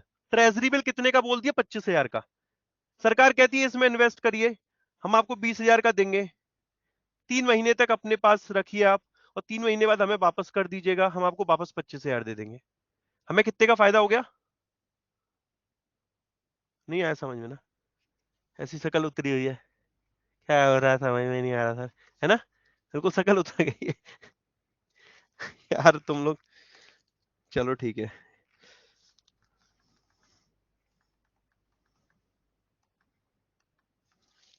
अब जरा ये देखिएगा, ये तुम्हारा भाई है आशीष गौतम, ओके। ये मोदी जी हैं, बात समझना ध्यान से। अब मोदी जी कह रहे हैं अरे भैया सिक्योरिटी ले लो, सिक्योरिटी ले लो, सिक्योरिटी ले लो। अब मैं वैसा वहां से टलता टलता जा रहा था, हाँ भाई मोदी जी क्या कह रहे हो। अरे गौतम जी सिक्योरिटी ले लो। मैंने कहा कितने की दे रहे हो। तो कह रहे 25,000 की सिक्योरिटी मात्र 20,000 में मिलेगी। मैंने कहा वाह मोदी जी, फिर से चूना लगाओगे। अरे नहीं गौतम जी यार, इतनी दिनों में तुम ऐसी बात मत करो यार, ये अंदर की बात अंदर रहने दो। मैंने कहा बताओ कितने की दोगे। कह रहे 25,000 की सिक्योरिटी है। मैंने कहा क्या नाम है इसका। कहते ट्रेजरी बिल नाम है इसका, ट्रेजरी बिल। क्या नाम है इसका, treasury bill, okay. Treasury bill एक 25,000 की कीमत का मात्र 20,000 में मुझे मिल गया। और कहा कि, मैंने कहा भाई कितने टाइम के लिए दे रहे हो। कह रहे 90 दिन के लिए, 91 डेज के लिए। इसका जो मेच्योरिटी पीरियड है वो 91 डेज का है। तो मेरे लिए तो इन्वेस्टमेंट का साधन हो गया ना ट्रेजरी बिल। मैंने इनको कितने रुपए दिए, 20,000 रुपए। मैंने इनको कितने रुपए दिए, 20,000 रुपए। इन्होंने मुझे क्या दी, सिक्योरिटी। बात समझ में आ रही है। इन्होंने सिक्योरिटी दी, मैंने इनको रोकड़ा दिया। रोकड़ा कितना दिया संतोष सर, कितना दिया, 20,000 ना। कितने दिन के लिए दिया है, कितने दिन के लिए, कितने दिन के लिए दिया, 3 महीने के लिए ना। अब 3 महीने बाद इनकी सिक्योरिटी इनके हाथ, मेरा पैसा मेरे हाथ। इनकी सिक्योरिटी इनके हाथ, मेरा पैसा मेरे हाथ। अब मुझे 20,000 की जगह मैंने दिया था 20,000, ये कितना लौटाएंगे, ये कितना लौटाएंगे, 25,000, okay. And the difference between will be the profit. समझ में आया, क्लियर हुआ। गवर्नमेंट सिक्योरिटी मतलब सरकार ने किसी भी का एक रेट डिसाइड कर दिया, एक समय डिसाइड कर दिया। ट्रेजरी बिल का डिसाइड कर दिया, तो वो 91 डेज में भी है, 182 डेज में भी, 364 डेज में भी है। इसी प्रकार और भी सिक्योरिटी होंगे, गवर्नमेंट डेटेड सिक्योरिटी, जिन पर एक डेट होगी, एक समय होगा, 20 साल की, 30 साल की सिक्योरिटी होंगी, 10 लाख की, 50 लाख की, इस तरीके से, ओके। एक अब आगे पढ़ते हैं, उससे समझ में आ जाएगा। और अब गवर्नमेंट सिक्योरिटी क्लियर है, ये बता दो। सरकारी प्रतिभूति क्लियर है, सरकार ने किसी की एक वर्थ डिसाइड कर दी है और उसको आप खरीदेंगे तो वो आपके इन्वेस्टमेंट का काम करेगा। गवर्नमेंट बिल के अलावा कुछ और भी बेच सकती है। अभी रुक जा भाई, रुक जा। Scheme was launch by 12 November, launch by prime minister Narendra Modi 12 नवंबर 2021। जो रिटेल इन्वेस्टर होंगे यानी कि आप और हम, individual, will have the facility to open and maintain retail direct gilt account with RBI. अब आरबीआई के पास, जैसे आप बैंक में जाते कौन सा अकाउंट ओपन होता, बचत खाता, चालू खाता, सावधि जमा खाता मतलब current account, saving account, recurring account, fixed deposit account, यही तो होते हैं। अब आप आरबीआई में अपना अकाउंट ओपन कराएंगे गवर्नमेंट सिक्योरिटी की ट्रेडिंग के लिए, that account will be known as the RDG account. RDG account, what is the full form of RDG, retail direct gilt account. Gilt यानी कि सरकारी प्रतिभूति, गिल्ट यानी कि सरकारी प्रतिभूति। क्लियर हो, रोशनी मैम क्लियर हो रहा है। आरडीजी की फुल फॉर्म क्लियर है, retail direct gilt account, okay. और ये किसके पास ओपन होगा? जो जितने भी कॉमर्शियल बैंक होंगे उनके पास इस अकाउंट को ओपन कराना पड़ेगा। क्लियर है भाई? सोफिया क्लियर है? सोफिया क्लियर है? प्रकाश क्लियर है? वाह, वाह रे वाह है। कॉमर्शियल बैंक के पास अकाउंट ओपन होगा। मैंने बोला कॉमर्शियल बैंक के पास अकाउंट ओपन कराना पड़ेगा। मेंटली प्रेजेंट रह लो। तब भी होता है जब सामने से बोलता है कोई तुम्हें आई लव यू और तुम नींद में आई लव यू टू बोल देते हो बिना सोचे समझे। तो अब समझ में आ रहा है कि तुमने गलतियां इतनी क्यों करी हैं जिंदगी में, क्योंकि तुम मेंटली प्रेजेंट नहीं थे। और धोखा खाया सही खाया, क्योंकि तुम मेंटली प्रेजेंट ही नहीं थे। अभी भी वही कर रहे हो। भाई साहब, ये रिटेल डायरेक्ट गिल्ट अकाउंट कहां पर ओपन होगा? आरबीआई के पास। Okay. An RDG account can be open through a online portal. और एक ऑनलाइन पोर्टल से अकाउंट ओपन हो जाएगा। ऑनलाइन पोर्टल आरबीआई की वेबसाइट पे अवेलेबल रहेगा। ऑनलाइन पोर्टल के पास मतलब online portal will also give the registered user the following facility. अब देखिए फॉर एग्जांपल फेसबुक पे किसका अकाउंट है? ऑलमोस्ट सभी का।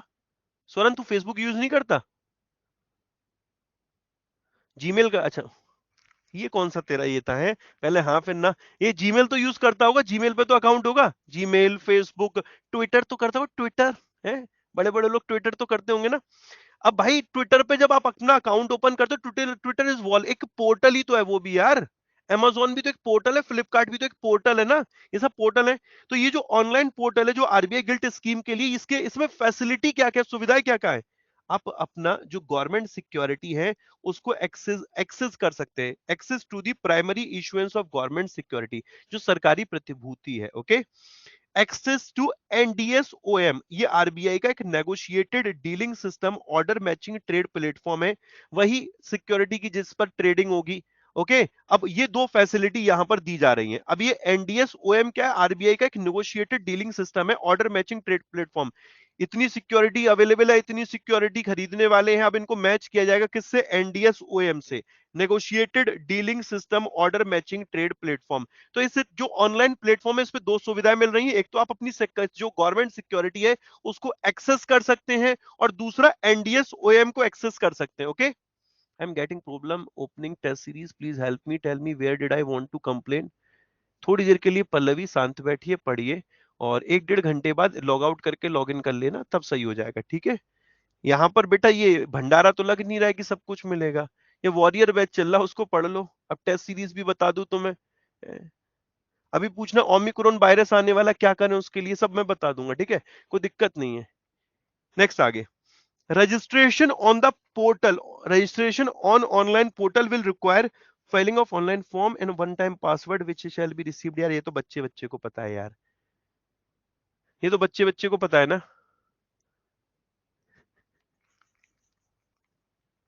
एक ने कहा बोरो प्लस समझ रखा, वाह बहुत बढ़िया।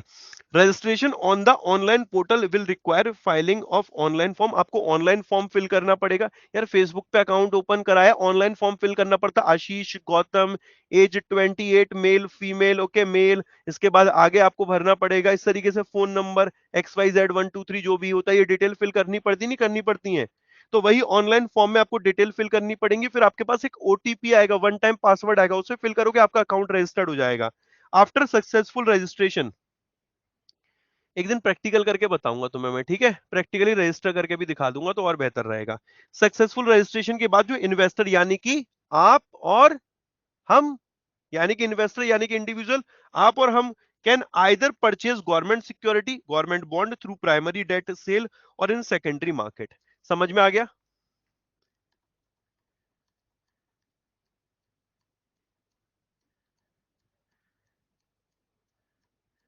क्लियर है भाई?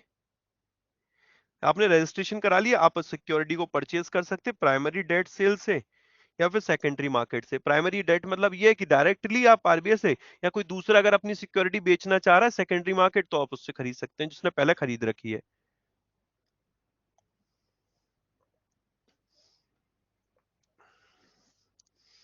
ठीक है भाई, फाइन क्लियर है। इसमें घाटा भी होता है क्या? दीपिका एक बात बताना, माता पिता के पास पैसे रखोगे तो घाटा होगा कि नहीं होगा? है? कभी नहीं होगा ना। दोस्त मित्र, अड़ोसी पड़ोसी, अड़ोसन पड़ोसन, वहां रखोगे तो वहां रिस्क है। तो ये आरबीआई है भाई, RBI retail direct government scheme, यहां तो दिक्कत नहीं होनी चाहिए। ठीक है। Government hold primary action auction, auction मतलब जानते हो नीलामी, 1 2 3 ये घर तुम्हारे नाम, वही वाला मेरे भाई ऑक्शन नीलामी। तो ये जो नीलामी होगी हर फ्राइडे को होगी, एवरी फ्राइडे की होगी, with the sale being conducted by the government debt manager RBI, और अब आरबीआई का जो गवर्नमेंट डेट मैनेजर होगा उसके द्वारा से कंडक्ट किया जाएगा। ठीक। अब ये क्यों किया गया? जो हम हैं आप हैं, जो रिटेल पार्टिसिपेशन, अच्छा हम लोग वॉल्यूम में कितने हैं, हम लोग वॉल्यूम में कितने हैं, बहुत है ना नंबर्स में। यार मजा नहीं आ रहा क्या, बोर हो रहे हो? तो फिर हंसते रहा करो ना, ही ऐसा करके हंसे करो ना, ऐसे सुस्त सी शक्ल बना के बैठे रहते हो, बड़ा अजीब सा लगता है यार। ये मतलब समझ में नहीं आ रहा क्या? हंसते रहा करो यार, मुस्कुराते रहा करो। ठीक है। गवर्नमेंट सिक्योरिटीज नहीं है ना, गवर्नमेंट सिक्योरिटी, इसमें रिटेल पार्टिसिपेशन को इंक्रीज करने के लिए इस तरीके का एक यहाँ पर कॉन्सेप्ट लेकर आए हैं। अब इसकी हाईलाइट पढ़ते हैं। जो रिटेल इन्वेस्टर होगा इसके पास फैसिलिटी होगी, वो ओपन करेगा मेंटेन करेगा retail direct gilt account with RBI. Okay. RDG account होगा वो ऑनलाइन पोर्टल के माध्यम से होगा। ऑनलाइन पोर्टल में ये दो सुविधाएं दी गई हैं, पढ़ लिया हम लोगों ने। अब ये वाली लाइन जरा पढ़िए, जरा ये इंपॉर्टेंट है, अब समझ में आएगी। क्या कौन सी गवर्नमेंट सिक्योरिटी एलिजिबल है आरडीजी अकाउंट के तहत? ओके। तो इसमें आ गया ट्रेजरी बिल, इसको हम लोग मनी मार्केट में और डिटेल में पढ़ेंगे। ठीक है। गवर्नमेंट डेटेड सिक्योरिटी, अभी ये मान लो कुछ फूफा समझ के, इसको मॉनेटरी पॉलिसी में पढ़ेंगे, government dated security. Sovereign gold bond, इनको भी बेटा डिटेल में पढ़ेंगे। और स्टेट डेवलपमेंट लोन, एसडीएल, जब कभी भी राज्य सरकार, कौन? सुशांत, जब कभी भी राज्य सरकार प्रतिभूतियों का निर्गमन करती है, या स्टेट गवर्नमेंट राज्य सरकार जब भी सिक्योरिटी को जारी करती है, वो जो सिक्योरिटी होती that is called SDL, state development loan. Okay, state development loan. तो ये state development loan, sovereign gold bond, government dated security, treasury bill, ये एलिजिबल है रिटेल डायरेक्ट ये गिल्ट अकाउंट स्कीम के तहत। ओके। मतलब गवर्नमेंट सिक्योरिटी कौन सी eligible बनती है आरडीजी अकाउंट के तहत, खरीद सकते हैं हम लोग? तो treasury bill, government dated security, sovereign gold bond और एसडीएल। दूसरे शब्दों में कहें तो गवर्नमेंट सिक्योरिटी एक्ट 2006 का जो सेक्शन नंबर 3 सबसेक्शन 3 है, उसके तहत जो सिक्योरिटी डिफाइन की गई है, वही यहां पर सिक्योरिटी एलिजिबल बनती है। Government security mean security issued in the form of stock by credit to SGL CSGL account. SGL मतलब सब्सिडरी जनरल लेजर अकाउंट, और constitute subsidiary general ledger account. ये अभी थोड़ा हाई लेवल का हो जाएगा, समझ में नहीं आएगा। जैसे बैंक जो होते हैं, बैंक, अगर बैंक गवर्नमेंट सिक्योरिटी खरीदते हैं तो वो जो अकाउंट मेंटेन करते हैं, दैट इज व्हाट भाई आरबीआई के पास एसजीएल अकाउंट। अब एसजीएल अकाउंट में जो सिक्योरिटी क्रेडिट होती हैं वही एलिजिबल है रिटेल आरडीजी अकाउंट के तहत। अब कौन सी होती हैं, तो वो ये सारी यहां पर मेंशन कर दी हैं, वो सारी यहां पर मेंशन कर दी हैं। सुपर इंपॉर्टेंट है भाई ये। समझ में नहीं आया तो अभी थोड़ी देर के लिए से रट्टा मार लो, थोड़ी देर के लिए से रट्टा मार लो कि हाँ ये गवर्नमेंट सिक्योरिटी है जो कि एलिजिबल है आरडीजी अकाउंट के तहत। क्योंकि आगे जब मैं गवर्नमेंट डेटेड सिक्योरिटी पढ़ाऊंगा उस टाइम में डिटेल में बता रहा हूँ, तब ये समझ में आ जाएगा। अभी के लिए रट्टा मार लो, जैसे स्मॉल फाइनेंस बैंक में पीएसएल का रट्टा मारा था ना, 75% वाला, बाद में समझ में आ गया था। तो अभी के लिए इसका रट्टा मार लो। नेक्स्ट आगे एलिजिबिलिटी पढ़ लीजिए एक बार।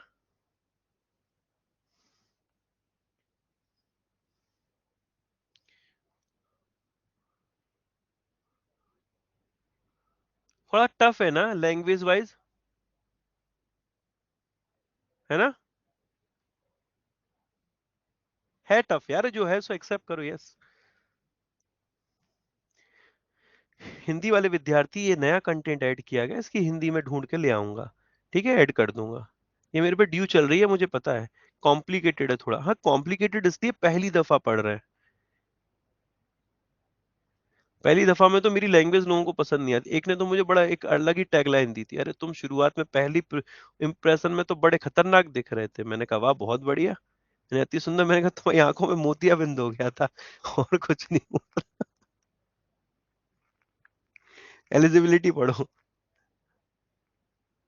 ओवीडी मतलब होता है officially valid document. Okay.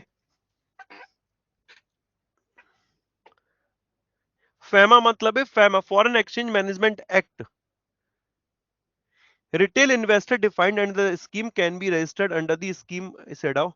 Rupee saving bank account maintain in India, ठीक है, ओके फाइन। एलिजिबिलिटी के लिए परमानेंट अकाउंट नंबर होना चाहिए, आपके केवाईसी पर्पज से ऑफिशियली वैलिड डॉक्यूमेंट होना चाहिए, आपका Aadhaar card, PAN card, voter ID card, okay, valid email ID होनी चाहिए, रजिस्टर्ड मोबाइल नंबर होना चाहिए, non resident retail investor eligible to invest in government security. मतलब ऐसा है कि जो एनआरआई है ना वो भी इन्वेस्ट कर सकते हैं, जो रेजिडेंट नहीं है भारत का वो भी इन्वेस्ट कर सकता है, बट फेमा 1990 जो एक्ट है उसके तहत अगर वो एलिजिबल है तब उस केस में।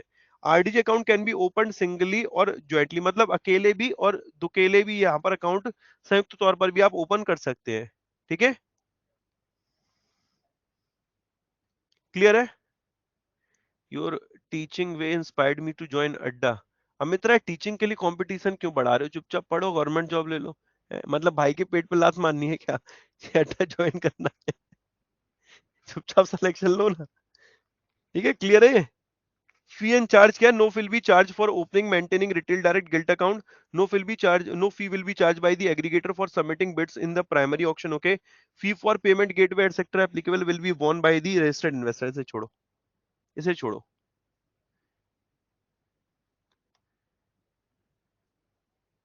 हाँ एलिजिबिलिटी है ना, रुपी सेविंग बैंक अकाउंट आपका होना चाहिए, बोला तो है यहाँ पर स्टूडेंट।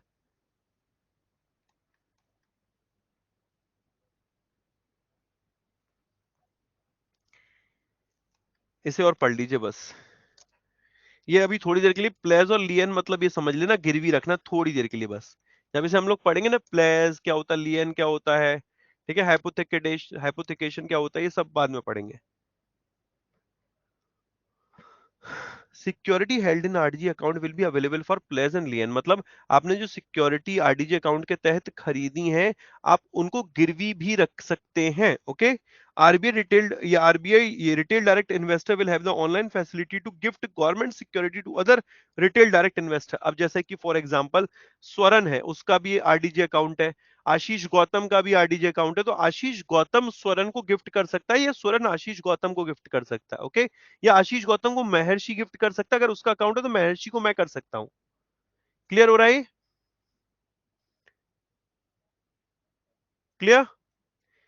अब देखो अगर एग्जाम में क्वेश्चन आ गया which of the following statement is it true, और उसमें बाहर से अब उन्होंने तीन चार स्टेटमेंट दे दिए, अगर वन लाइनर है तो तुम टिक कर लोगे, और तीन चार स्टेटमेंट में अगर ये स्टेटमेंट दे दिए अगर पढ़ा नहीं होगा भाई घूम जाओगे, सही बता रहा हूं, घूम जाओगे। इसलिए कॉन्सेप्ट बिल्ड करो रादर देन कि टॉपिक कंप्लीट करने के। टॉपिक कंप्लीट करने में तुम्हें 2 मिनट लगते हैं, आरबीआई रिटेल डायरेक्ट अकाउंट के, गवर्नमेंट सिक्योरिटी के, खत्म। मैं एक एक पॉइंट एक एक लाइन को स्किप नहीं करना चाह रहा हूँ क्योंकि खुद में इंपॉर्टेंट है भाई। पहली वाली लाइन भी इंपॉर्टेंट है, प्लेज और लियन के लिए सिर्फ बोला गया और किसी चीज के लिए नहीं बोला उन्होंने। Any query grievance related to retail direct scheme can be raised on portal which will be handled in resort office Mumbai RBI. RBI का जो पब्लिक डेट ऑफिस है मुंबई में स्थित है, उसके सारी की सारी जो भी ग्रीवियंसेस होंगी, क्वेरी होंगी, उनको हैंडल किया जाएगा और रिजॉल्व किया जाएगा। RBI retail direct gilt account mean gilt account maintain in books of RBI under the scheme. से छोड़ो, ऑनलाइन पोर्टल मतलब RBI retail direct online portal. लो, इतनी देर से हम लोग पूछ रहे थे कौन सा पोर्टल होगा, ये पोर्टल होगा RBI retail direct online portal. RBI retail direct, अभी आप सर्च करोगे ना गूगल पे RBI retail direct online portal, कोई एक मिनट देखूं मैं।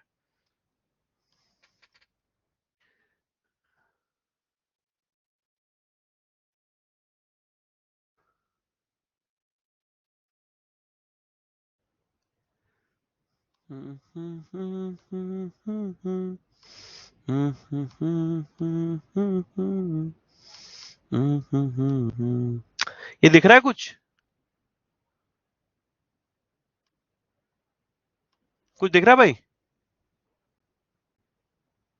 इसमें ओम्बड्समैन नहीं हैंडल करेगा, पब्लिक डेट ऑफिस हैंडल करेगा, यस ब्रो। क्लियर है ये? दिख रहा है कि नहीं दिख रहा है ये बताओ, यस और नो। अरे यार बताइए, यूं यूं यूं यूं कर दो यार। Fine, okay. अब यहां पर क्या करोगे, लॉगिन करोगे या तो फिर रजिस्ट्रेशन कराओगे? रजिस्ट्रेशन कराना पड़ेगा ना। अब रजिस्ट्रेशन कराने के लिए आप अपनी डिटेल फिल करिए। अकाउंट टाइप क्या है, सिंगल, ओके। देखो यहाँ पर भी सिंगल ही ऑप्शन है, डबल नहीं। किस्मत ही खराब चल रही है भाई, जिंदगी में किस्मत ही खराब चल रही है। आ ही नहीं रहा ज्वाइंट का ऑप्शन, सिंगल के अलावा ऑप्शन आ ही नहीं रहा, ठीक है। आगे बढ़ते फुल नेम। अब यहाँ लिख दिया मैंने आशीष गौतम, ओके। अब यहाँ परमानेंट अकाउंट नंबर वट जो भी मेरा परमानेंट अकाउंट नंबर है, ठीक है। ईमेल आईडी जो भी मेरी है, और उसके बाद mobile number, date of birth लिख दी, या मोबाइल नंबर लिख दिया, लॉगिन नेम लिख दिया, और मैंने यहां पर कर दिया प्रीव्यू एंड सबमिट, मेरा रिटेल डायरेक्ट अकाउंट बन गया।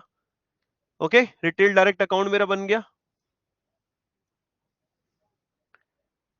ये तुम्हें दूसरा वाला दिख रहा है कि नहीं दिख रहा पैनल, या सिर्फ ये ब्लू ब्लू वाला दिख रहा है? दूसरा वाला नहीं दिख रहा? एक मिनट रुको।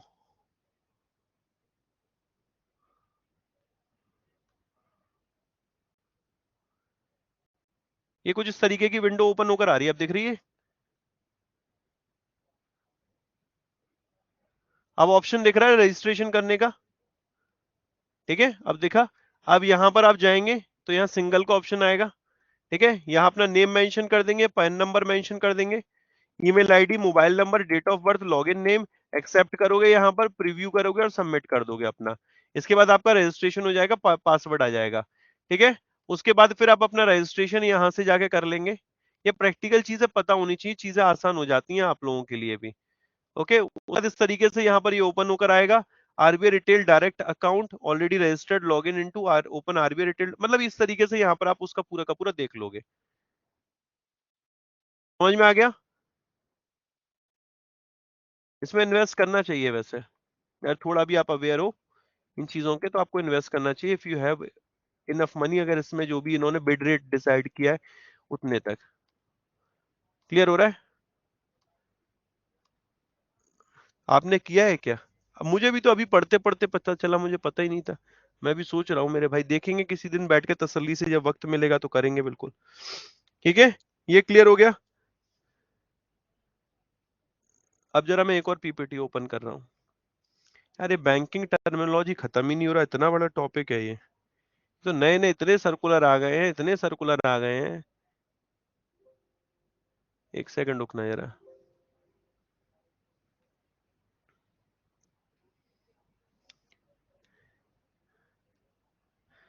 अभी कितना टाइम और, बस थोड़ा और। ठीक है, भारत बिल पे क्लियर हो गया, चेक ट्रंकेशन क्लियर है, पाई क्लियर है।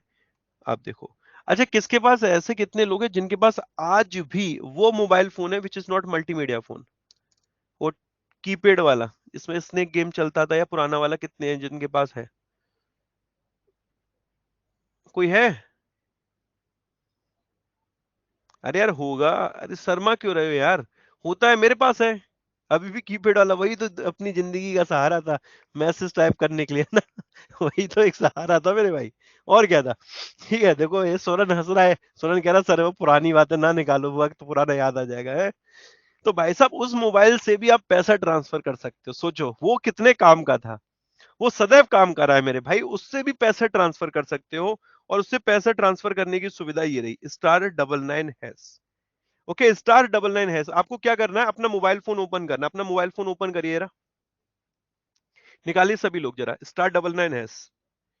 ओके, *99#। ओके, अब देखो मेरे में तो आ रहा है error performing request unknown error, देखो इस तरीके का आ रहा है, ये देख रही है एरर परफॉर्मिंग, एरर मेरे में क्यों आ रहा है, क्योंकि इसमें मेरे जियो की सिम डली हुई है, तो जियो वाले ये सुविधा नहीं देते हैं। अब एयरटेल से करता हूं मैं, ठीक है, एयरटेल पे देखते हैं, *99, जिनके पास जियो होगा ना फोन में, उनके में काम नहीं करेगा, नॉन मल्टीमीडिया फोन में भी काम करेगा वैसे भी, *99#। अब देखो ये आ गया, ये बोला वेलकम टू #99#, दिख रहा है वेलकम टू, वेलकम दिख रहा है, वेलकम टू एक पॉपअप होकर ओपन होकर आया, फील करो दिख रहा है, फील करो दिख रहा है, ठीक है, *99#। उसके बाद इसमें ऑप्शन आ गया, पहले पैरा State Bank of India, send money, request money, check balance, my profile, pending request, transaction, UPI pin, ये सुविधा है। अरे यार छोड़ो उसको, कभी एक दो एक पर डायल करके नंबर चेक किया कि मेरे अकाउंट में कितना बैलेंस बाकी है? अब तो अमीर लोग हैं, अब चेक नहीं करते ना कॉल का ना उसका डेटा का, पहले तो चेक करते थे ना, सर हमारे में 2 GB डेटा बचा है, ये बताओ कितने MB बचा हुआ है, उतने में काम चल जाएगा, कितने मिनट बाकी हैं, कितने मैसेजेस बाकी हैं, चेक करते थे। तो उसके लिए ओपन होकर आती Santosh sir, 1 option, 2 option, 3 option, 4 option, ऐसे ओपन होकर आता था, वही यहां पर चल रहा है। ये भी उसी सुविधा पे काम कर रहा है, यूएसएसडी पे।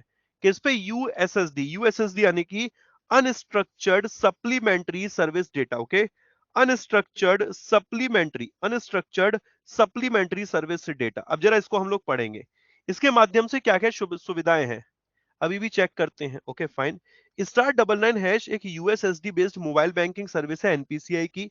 UPI is now available for non internet based mobile devices. अगर आपके फोन में इंटरनेट भी नहीं है तो भी आप पैसे ट्रांसफर कर सकते हो। मैंने रिसेंटली अपना बिल पे इसके माध्यम से ही किया था। Okay and known as USSD 2.0। अब इसमें फाइनेंशियल सर्विसेज क्या क्या है वो देखिए। Sending money using mobile number हो पैसे ट्रांसफर करो। सेंडिंग मनी यूपीआई आईडी समझ रहे हो, वर्चुअल पेमेंट एड्रेस। ओके उससे भी करो। सेंडिंग मनी यूजिंग आधार नंबर से पैसे ट्रांसफर करो। अबे कितनी बढ़िया, फालतू तुमने इतने महंगे महंगे फोन ले लिए, अभी कीपैड वाला ले लेते, सस्ता वाला लेते, उसमें काम हो जाता बिना इंटरनेट के भी। पता ही नहीं था तुम्हें है। देखो sending money using mobile number, sending money using UPI ID, sending money using Aadhaar number, even sending money using account number and IFSC, requesting money UPI ID mobile number. मतलब पैसा ले भी सकते हो, पैसा दे भी सकते हो। Okay okay. And non financial transaction में अकाउंट बैलेंस चेक करो, यूपीआई पिन सेट करो, यूपीआई पिन चेंज करो, लास्ट 5 ट्रांजेक्शन देख लो। वैल्यू एडेड सर्विसेज में क्या, आधार लिंकिंग एड्रेस चेक कर सकते हो, पीएमजेडीवाई अकाउंट में ओवरड्राफ्ट का स्टेटस चेक कर सकते हो, *99#*99#*99#, ये वैल्यू एडेड सर्विसेज के लिए है।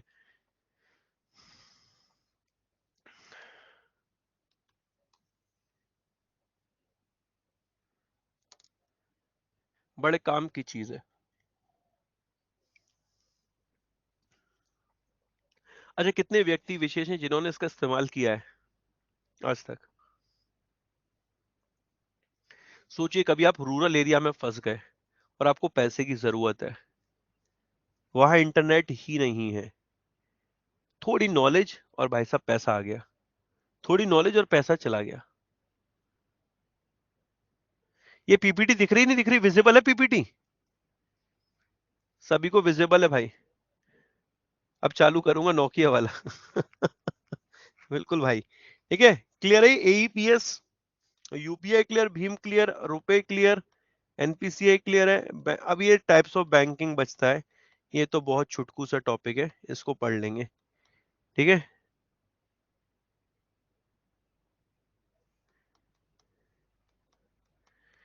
अब नेक्स्ट क्लास में करें हम लोग। ये इकलौता बैच है जिसमें विदाउट ब्रेक पढ़ते हैं हम लोग। ये कैमरा जब से ओपन हुआ है मजा ही मजा आ रहा है इसमें तो। शुभम भाई समझ में कुछ नहीं आया क्या, कान में ईयरफोन हटा रहे हो? हैं, समझ में नहीं आया कुछ? मुझे तो पता भी नहीं चला गाली दे रहे हो कि मेरे को कुछ जवाब दे रहे हो। मुस्कुरा के पता भी नहीं चलेगा, मुस्कुरा के बोल भी जाओगे तो ऐसा लगेगा हाँ भाई कुछ अच्छा ही बोल रहा हो। अच्छा एक बात समझना यार, ये जो बैंकिंग है टर्मिनोलॉजी है ना, ये बहुत बहुत बहुत इंपॉर्टेंट टॉपिक है। यहाँ से मैक्सिमम क्वेश्चन बनेंगे। इवन अभी मुझे तुम्हें ई रूपी पढ़ाना है। ई रूपी याद है? ई रूपी अभी लॉन्च किया गया है, पीआईडीएफ पेमेंट इंफ्रास्ट्रक्चर। चलो यार टाइम है तो अभी पढ़ ही लेते हैं, टाटा बाय बाय क्यों करें। एक मिनट रुको, मैं स्लाइड लगा रहा हूँ दूसरी वाली। जब तक मैं स्लाइड चेंज करो, पानी वानी पीना तुम लोग पी लो। 3:31 हो रहे, 3:33 पे हम लोग मिलते हैं, जब तक तुम जल्दी से पानी वानी पी लो, ठीक है?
चलो अब जरा ये देखना, ई रूपी से पहले तो आता हूं। पीएम स्वनिधि योजना सबको याद है? पीएम स्वनिधि योजना, एक मिनट इसको पढ़ो जब तक, पेमेंट इंफ्रास्ट्रक्चर डेवलपमेंट फंड को एक मिनट पढ़ना।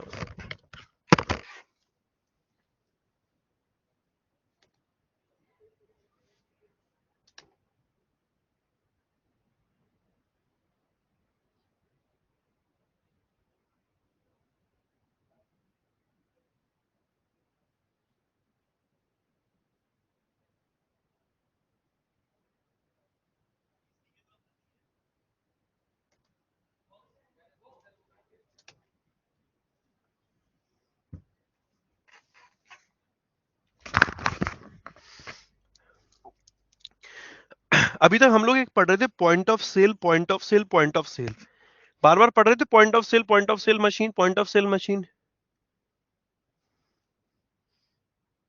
पढ़ रहे थे।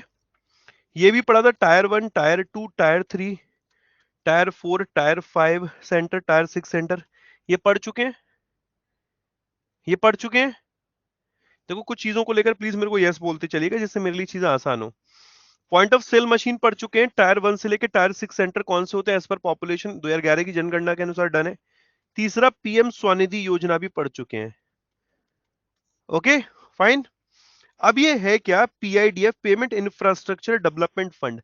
इसका नाम तोड़ो, पेमेंट इंफ्रास्ट्रक्चर, पेमेंट के लिए इंफ्रास्ट्रक्चर बनाना है और उसके लिए एक फंड बनाया गया। ओके, फंड बनाया गया, इसको नाम दे दिया पेमेंट इंफ्रास्ट्रक्चर डेवलपमेंट फंड। तो कहा कि टायर 3 से लेकर टायर 6 सेंटर, टायर 3 से लेकर जो टायर 6 सेंटर है वहां पर पेमेंट इंफ्रास्ट्रक्चर डेवलपमेंट फंड बनाना है। पॉइंट ऑफ सेल मशीन का जो इंफ्रास्ट्रक्चर है उसे डेप्लॉय करना है। ओके, उसको लेकर यहां पर पीआईडीएफ लॉन्च किया गया था। तो payment infrastructure development fund scheme was announce by January 5 2021 by reserve bank of India. Okay, Reserve bank of India के द्वारा जनवरी 5 जनवरी को 2021 को पीआईडीएफ स्कीम है, इस payment infrastructure development fund scheme है, इसको लॉन्च किया गया था। इसका ऑब्जेक्टिव क्या है? पॉइंट ऑफ सेल इंफ्रास्ट्रक्चर को डेप्लॉय करना, तैयार करना। ठीक है, पॉइंट ऑफ सेल इंफ्रास्ट्रक्चर को डेप्लॉय करना, तैयार करना, कहां पर? टायर 3 से लेकर टायर 6 सेंटर तक और नॉर्थ ईस्टर्न स्टेट। स्पेशली इन्होंने कहा कि जो नॉर्थ ईस्टर्न स्टेट है और टायर 3 से लेकर टायर 6 सेंटर है वहां पर पॉइंट ऑफ सेल इंफ्रास्ट्रक्चर को डेप्लॉय करना, डेवलप करना, यहां पर इस स्कीम का उद्देश्य रखा गया है। क्लियर है सुशीत? डेप्लॉय मतलब यहां पर डेवलप समझ लीजिए। समझ में? सूफिया क्लियर हुआ ये वर्ड? सूफिया इसमें टायर 3 से लेकर टायर 6 है, टायर 1 है, टायर 2 नहीं है। समझ में आ रहा नहीं है संतोष सर? टायर 1 एंड टायर 2 नहीं है, टायर 3 से लेकर टायर 6 सेंटर्स जितने भी हैं उन सेंटर्स में POS, point of sale infrastructure जो है उसको डेवलप करने के लिए पीआईडीएफ बनाया गया, पेमेंट इंफ्रास्ट्रक्चर डेवलपमेंट फंड बनाया गया। कब ये लाया गया था? जनवरी 5 2021 को रिजर्व बैंक ऑफ इंडिया के द्वारा लॉन्च किया गया। रिजर्व बैंक ने क्या किया, कहा कि जो, अब देखो इसे हटाओ जरा, ये वाला, in an advisory council under the chairmanship of deputy governor of reserve bank of india has been constituted for managing pidf। pidf को मैनेज करने का काम किसका है? Payment and infrastructure development fund को मैनेज करने का काम किसका है? पीआईडीएफ को मैनेज करने का काम, इसको मैनेज करने का काम एक एडवाइजरी काउंसिल का है। और उस एडवाइजरी काउंसिल के हेड कौन होंगे, चेयरमैन कौन होंगे? Deputy governor of reserve bank of India. Deputy Governor of Reserve Bank of India. Deputy Governor of Reserve Bank of India is the head of Advisory Council of PIDF। पीआईडीएफ को manage करने का काम किसका है? एक advisory council का। उस advisory council के हेड कौन है? Deputy governor of reserve bank of India. और जो deputy governor of reserve bank of India, इनका नाम क्या? T Ravishankar. T Ravishankar. Clear हुआ पॉइंट? क्लियर हो गया ये? Advisory Council under the chairmanship of Deputy Governor of Reserve Bank of India has been constituted for managing the PIDF. Okay? PIDF will be operational for a period of 3 years from January 1 2021। Initially ये कितने सालों के लिए operational होगा? 4 सालों के लिए। Jagdish Pandey sir, 4 सालों के लिए। भाई साहब ये डाइवर्ट मत हुई है, किसको देख के मुस्कुरा रहे थे? अब आपकी निगाहें इस तरफ है, पहले थोड़ी टिल्ट थी, तिरछी थी। वीडियो कॉल आ गया था क्या किसी का दूसरे फोन पे है? एक तनिक देख लो भाई, देख लो, कोई फायदा नहीं है, कोई फायदा नहीं है। भाई थोड़ी उम्र हो सकती है मेरी कम हो, थोड़ी हो सकती है ज्यादा हो, भाई इन्वेस्टमेंट हमने भी किया, रिटर्न जीरो मिला, इसलिए बोल रहा हूँ कोई फायदा नहीं है। इसलिए फोकस कर लो, कुछ नहीं मिलेगा। एक बार सिलेक्शन ले लो, उसके बाद भाई साहब किस्मत इतनी बढ़िया आसमान छुएगी ना, मजा आ जाएगा। ठीक है।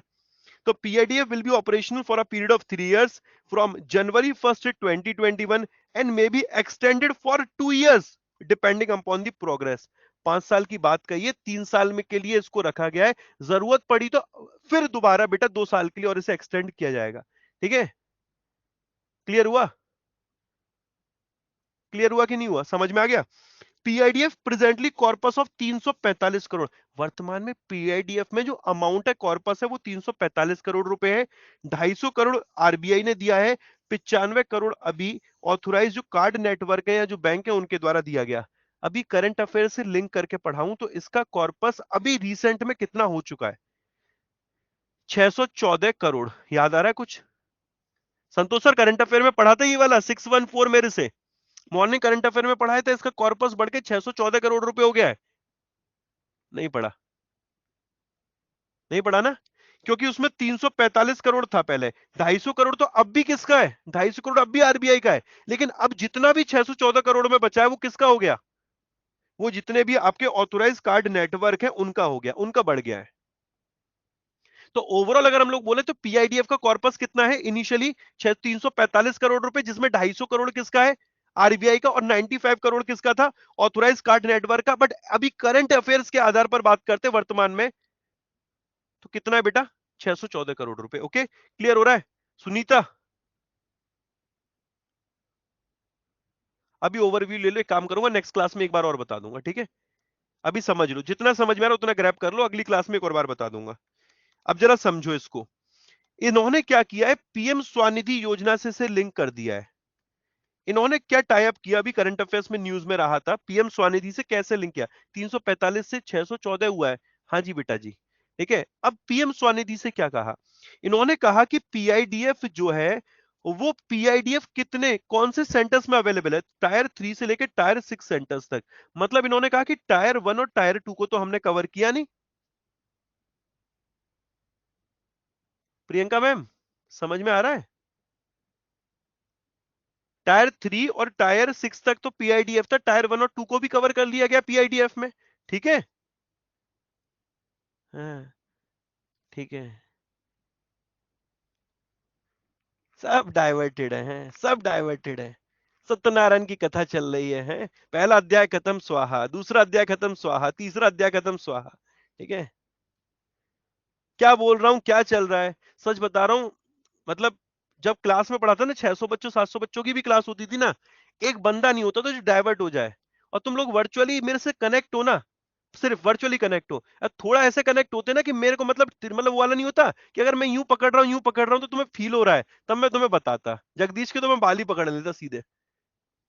अरे भाई मत डाइवर्ट हो, समझ लो क्या कहना चाह रहा हूं। मैं कह रहा हूं कि जो ये पीआईडीएफ है, ये T3 से लेकर T6 तक है, टायर 3 सेंटर से लेकर टायर 6 सेंटर्स तक है। लेकिन T1 और T2 को तो पीआईडीएफ में कवर नहीं किया गया ना। इस पे एग्री करोगे ना? एग्री करोगे तो फिर अब क्या हुआ करंट अफेयर्स में?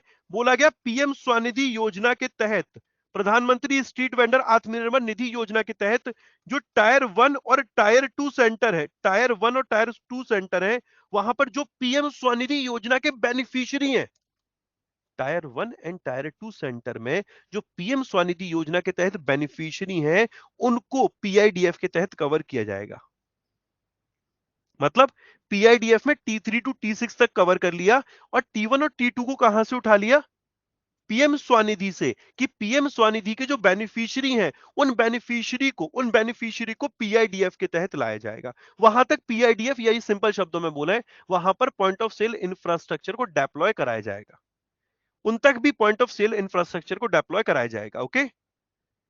आस्था पूछ रही टायर मतलब क्या होता है? बेटा टायर मतलब होता है, अभी मिराज 2000 जो हमने प्लेन खरीदे उनको अभी ले जा रहे थे, और लखनऊ में क्या हुआ, उसके टायर चोरी हो गए हैं, और उन्हीं टायरों के बारे में हम जिक्र कर रहे हैं। या रामायण खत्म हो गई और अब पूछ रहे हो कि ये टायर का मतलब क्या है? अभी 2 दिन पहले क्या पढ़ाया था मैंने? भाई बहुत खून पीते हो तुम लोग। जरा ऐसे पढ़ो जरा। बेटा टायर मतलब इन्होंने सेंटर्स को आइडेंटिफाई कर दिया, T1 T2 T3 as per population. इतनी पॉपुलेशन जो इस T1 में आएगा कम होती चली जाएगी तो T6 तक चला जाएगा। ओके चलो अब इसको पढ़ो जरा। Reserve Bank has now decided to include street vendor. देखो यही वाली बात कह रहा था मैं। रिजर्व बैंक ने डिसाइड किया है कि जो स्ट्रीट वेंडर होंगे जो आइडेंटिफाई किए गए पीएम स्वनिधि योजना के तहत टायर 1 और टायर 2 सेंटर में, उनको बेनिफिशियरी बनाया जाएगा पीआईडीएफ स्कीम के तहत। पढ़ो जरा इसे, इसे पढ़ो जरा। आरबीआई ने डिसाइड किया है कि स्ट्रीट वेंडर जो पीएम स्वनिधि योजना के तहत आइडेंटिफाई किए गए टायर 1 एंड टायर 2 सेंटर में, उनको पीआईडीएफ स्कीम के तहत लाया जाएगा।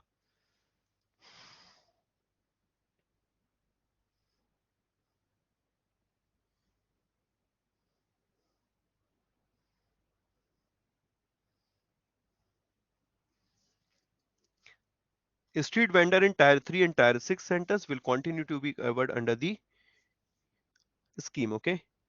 टायर 3 से लेकर टायर 6 तक के तो कवर हो ही रहे हैं, अब टायर 1 एंड टायर 2 के भी कवर होंगे। सिंपल है ना? क्लियर है?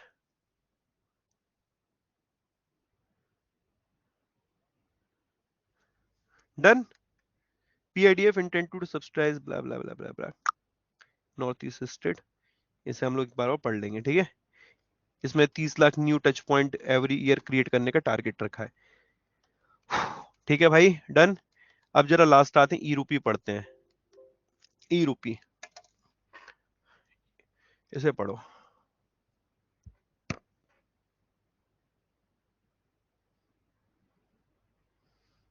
एसबीआई पीओ के करंट अफेयर्स की क्लास 7 तारीख से शुरू है।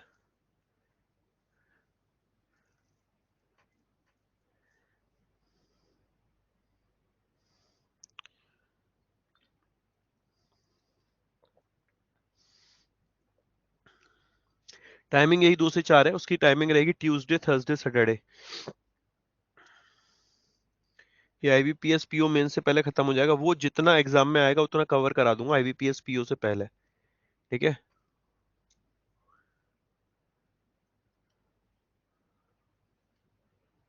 अच्छा, कितने ऐसे हैं जो मॉर्निंग करंट अफेयर्स नहीं देख रहे हैं? प्लीज प्लीज हैंड रेस करना, सच बोलना। स्वरन नहीं देख रहा? देख रहा है? भाई ऐसी गलती मत करो, सुबह 7 बजे करंट अफेयर का मत भूलना देखना। आज देखे थे सर। ओके फाइन, देखते हो तो बढ़िया है। मैं नहीं देख रहा। हाँ अजीत तिवारी, तू किसी और के करंट अफेयर देखियो, यहाँ क्यों देखेगा? सही है भाई।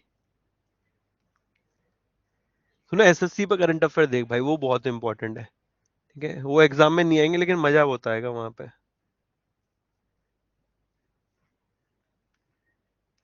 चलो, अब ई रूपी क्या है इसको हम लोग नेक्स्ट क्लास में पढ़ेंगे, ठीक है? ये होमवर्क है आप लोगों का, इसे डिकोड करना पढ़ना। आप नेक्स्ट क्लास में मिलते हैं। नेक्स्ट क्लास में थोड़ा बहुत बचा हुआ है, उसे करते हैं, ठीक है? 11 बैंक लाइव है ना? आई डोंट नो, पता नहीं। पढ़ लेना, काउंट कर लेना, लिखे हुए हैं सामने। चलो ठीक है, bye bye, Radhe Radhe, take care. ख्याल रखिएगा अपना। डे आफ्टर टुमारो मिलेंगे, बट सुबह करंट अफेयर्स मिलते हैं। Okay, bye.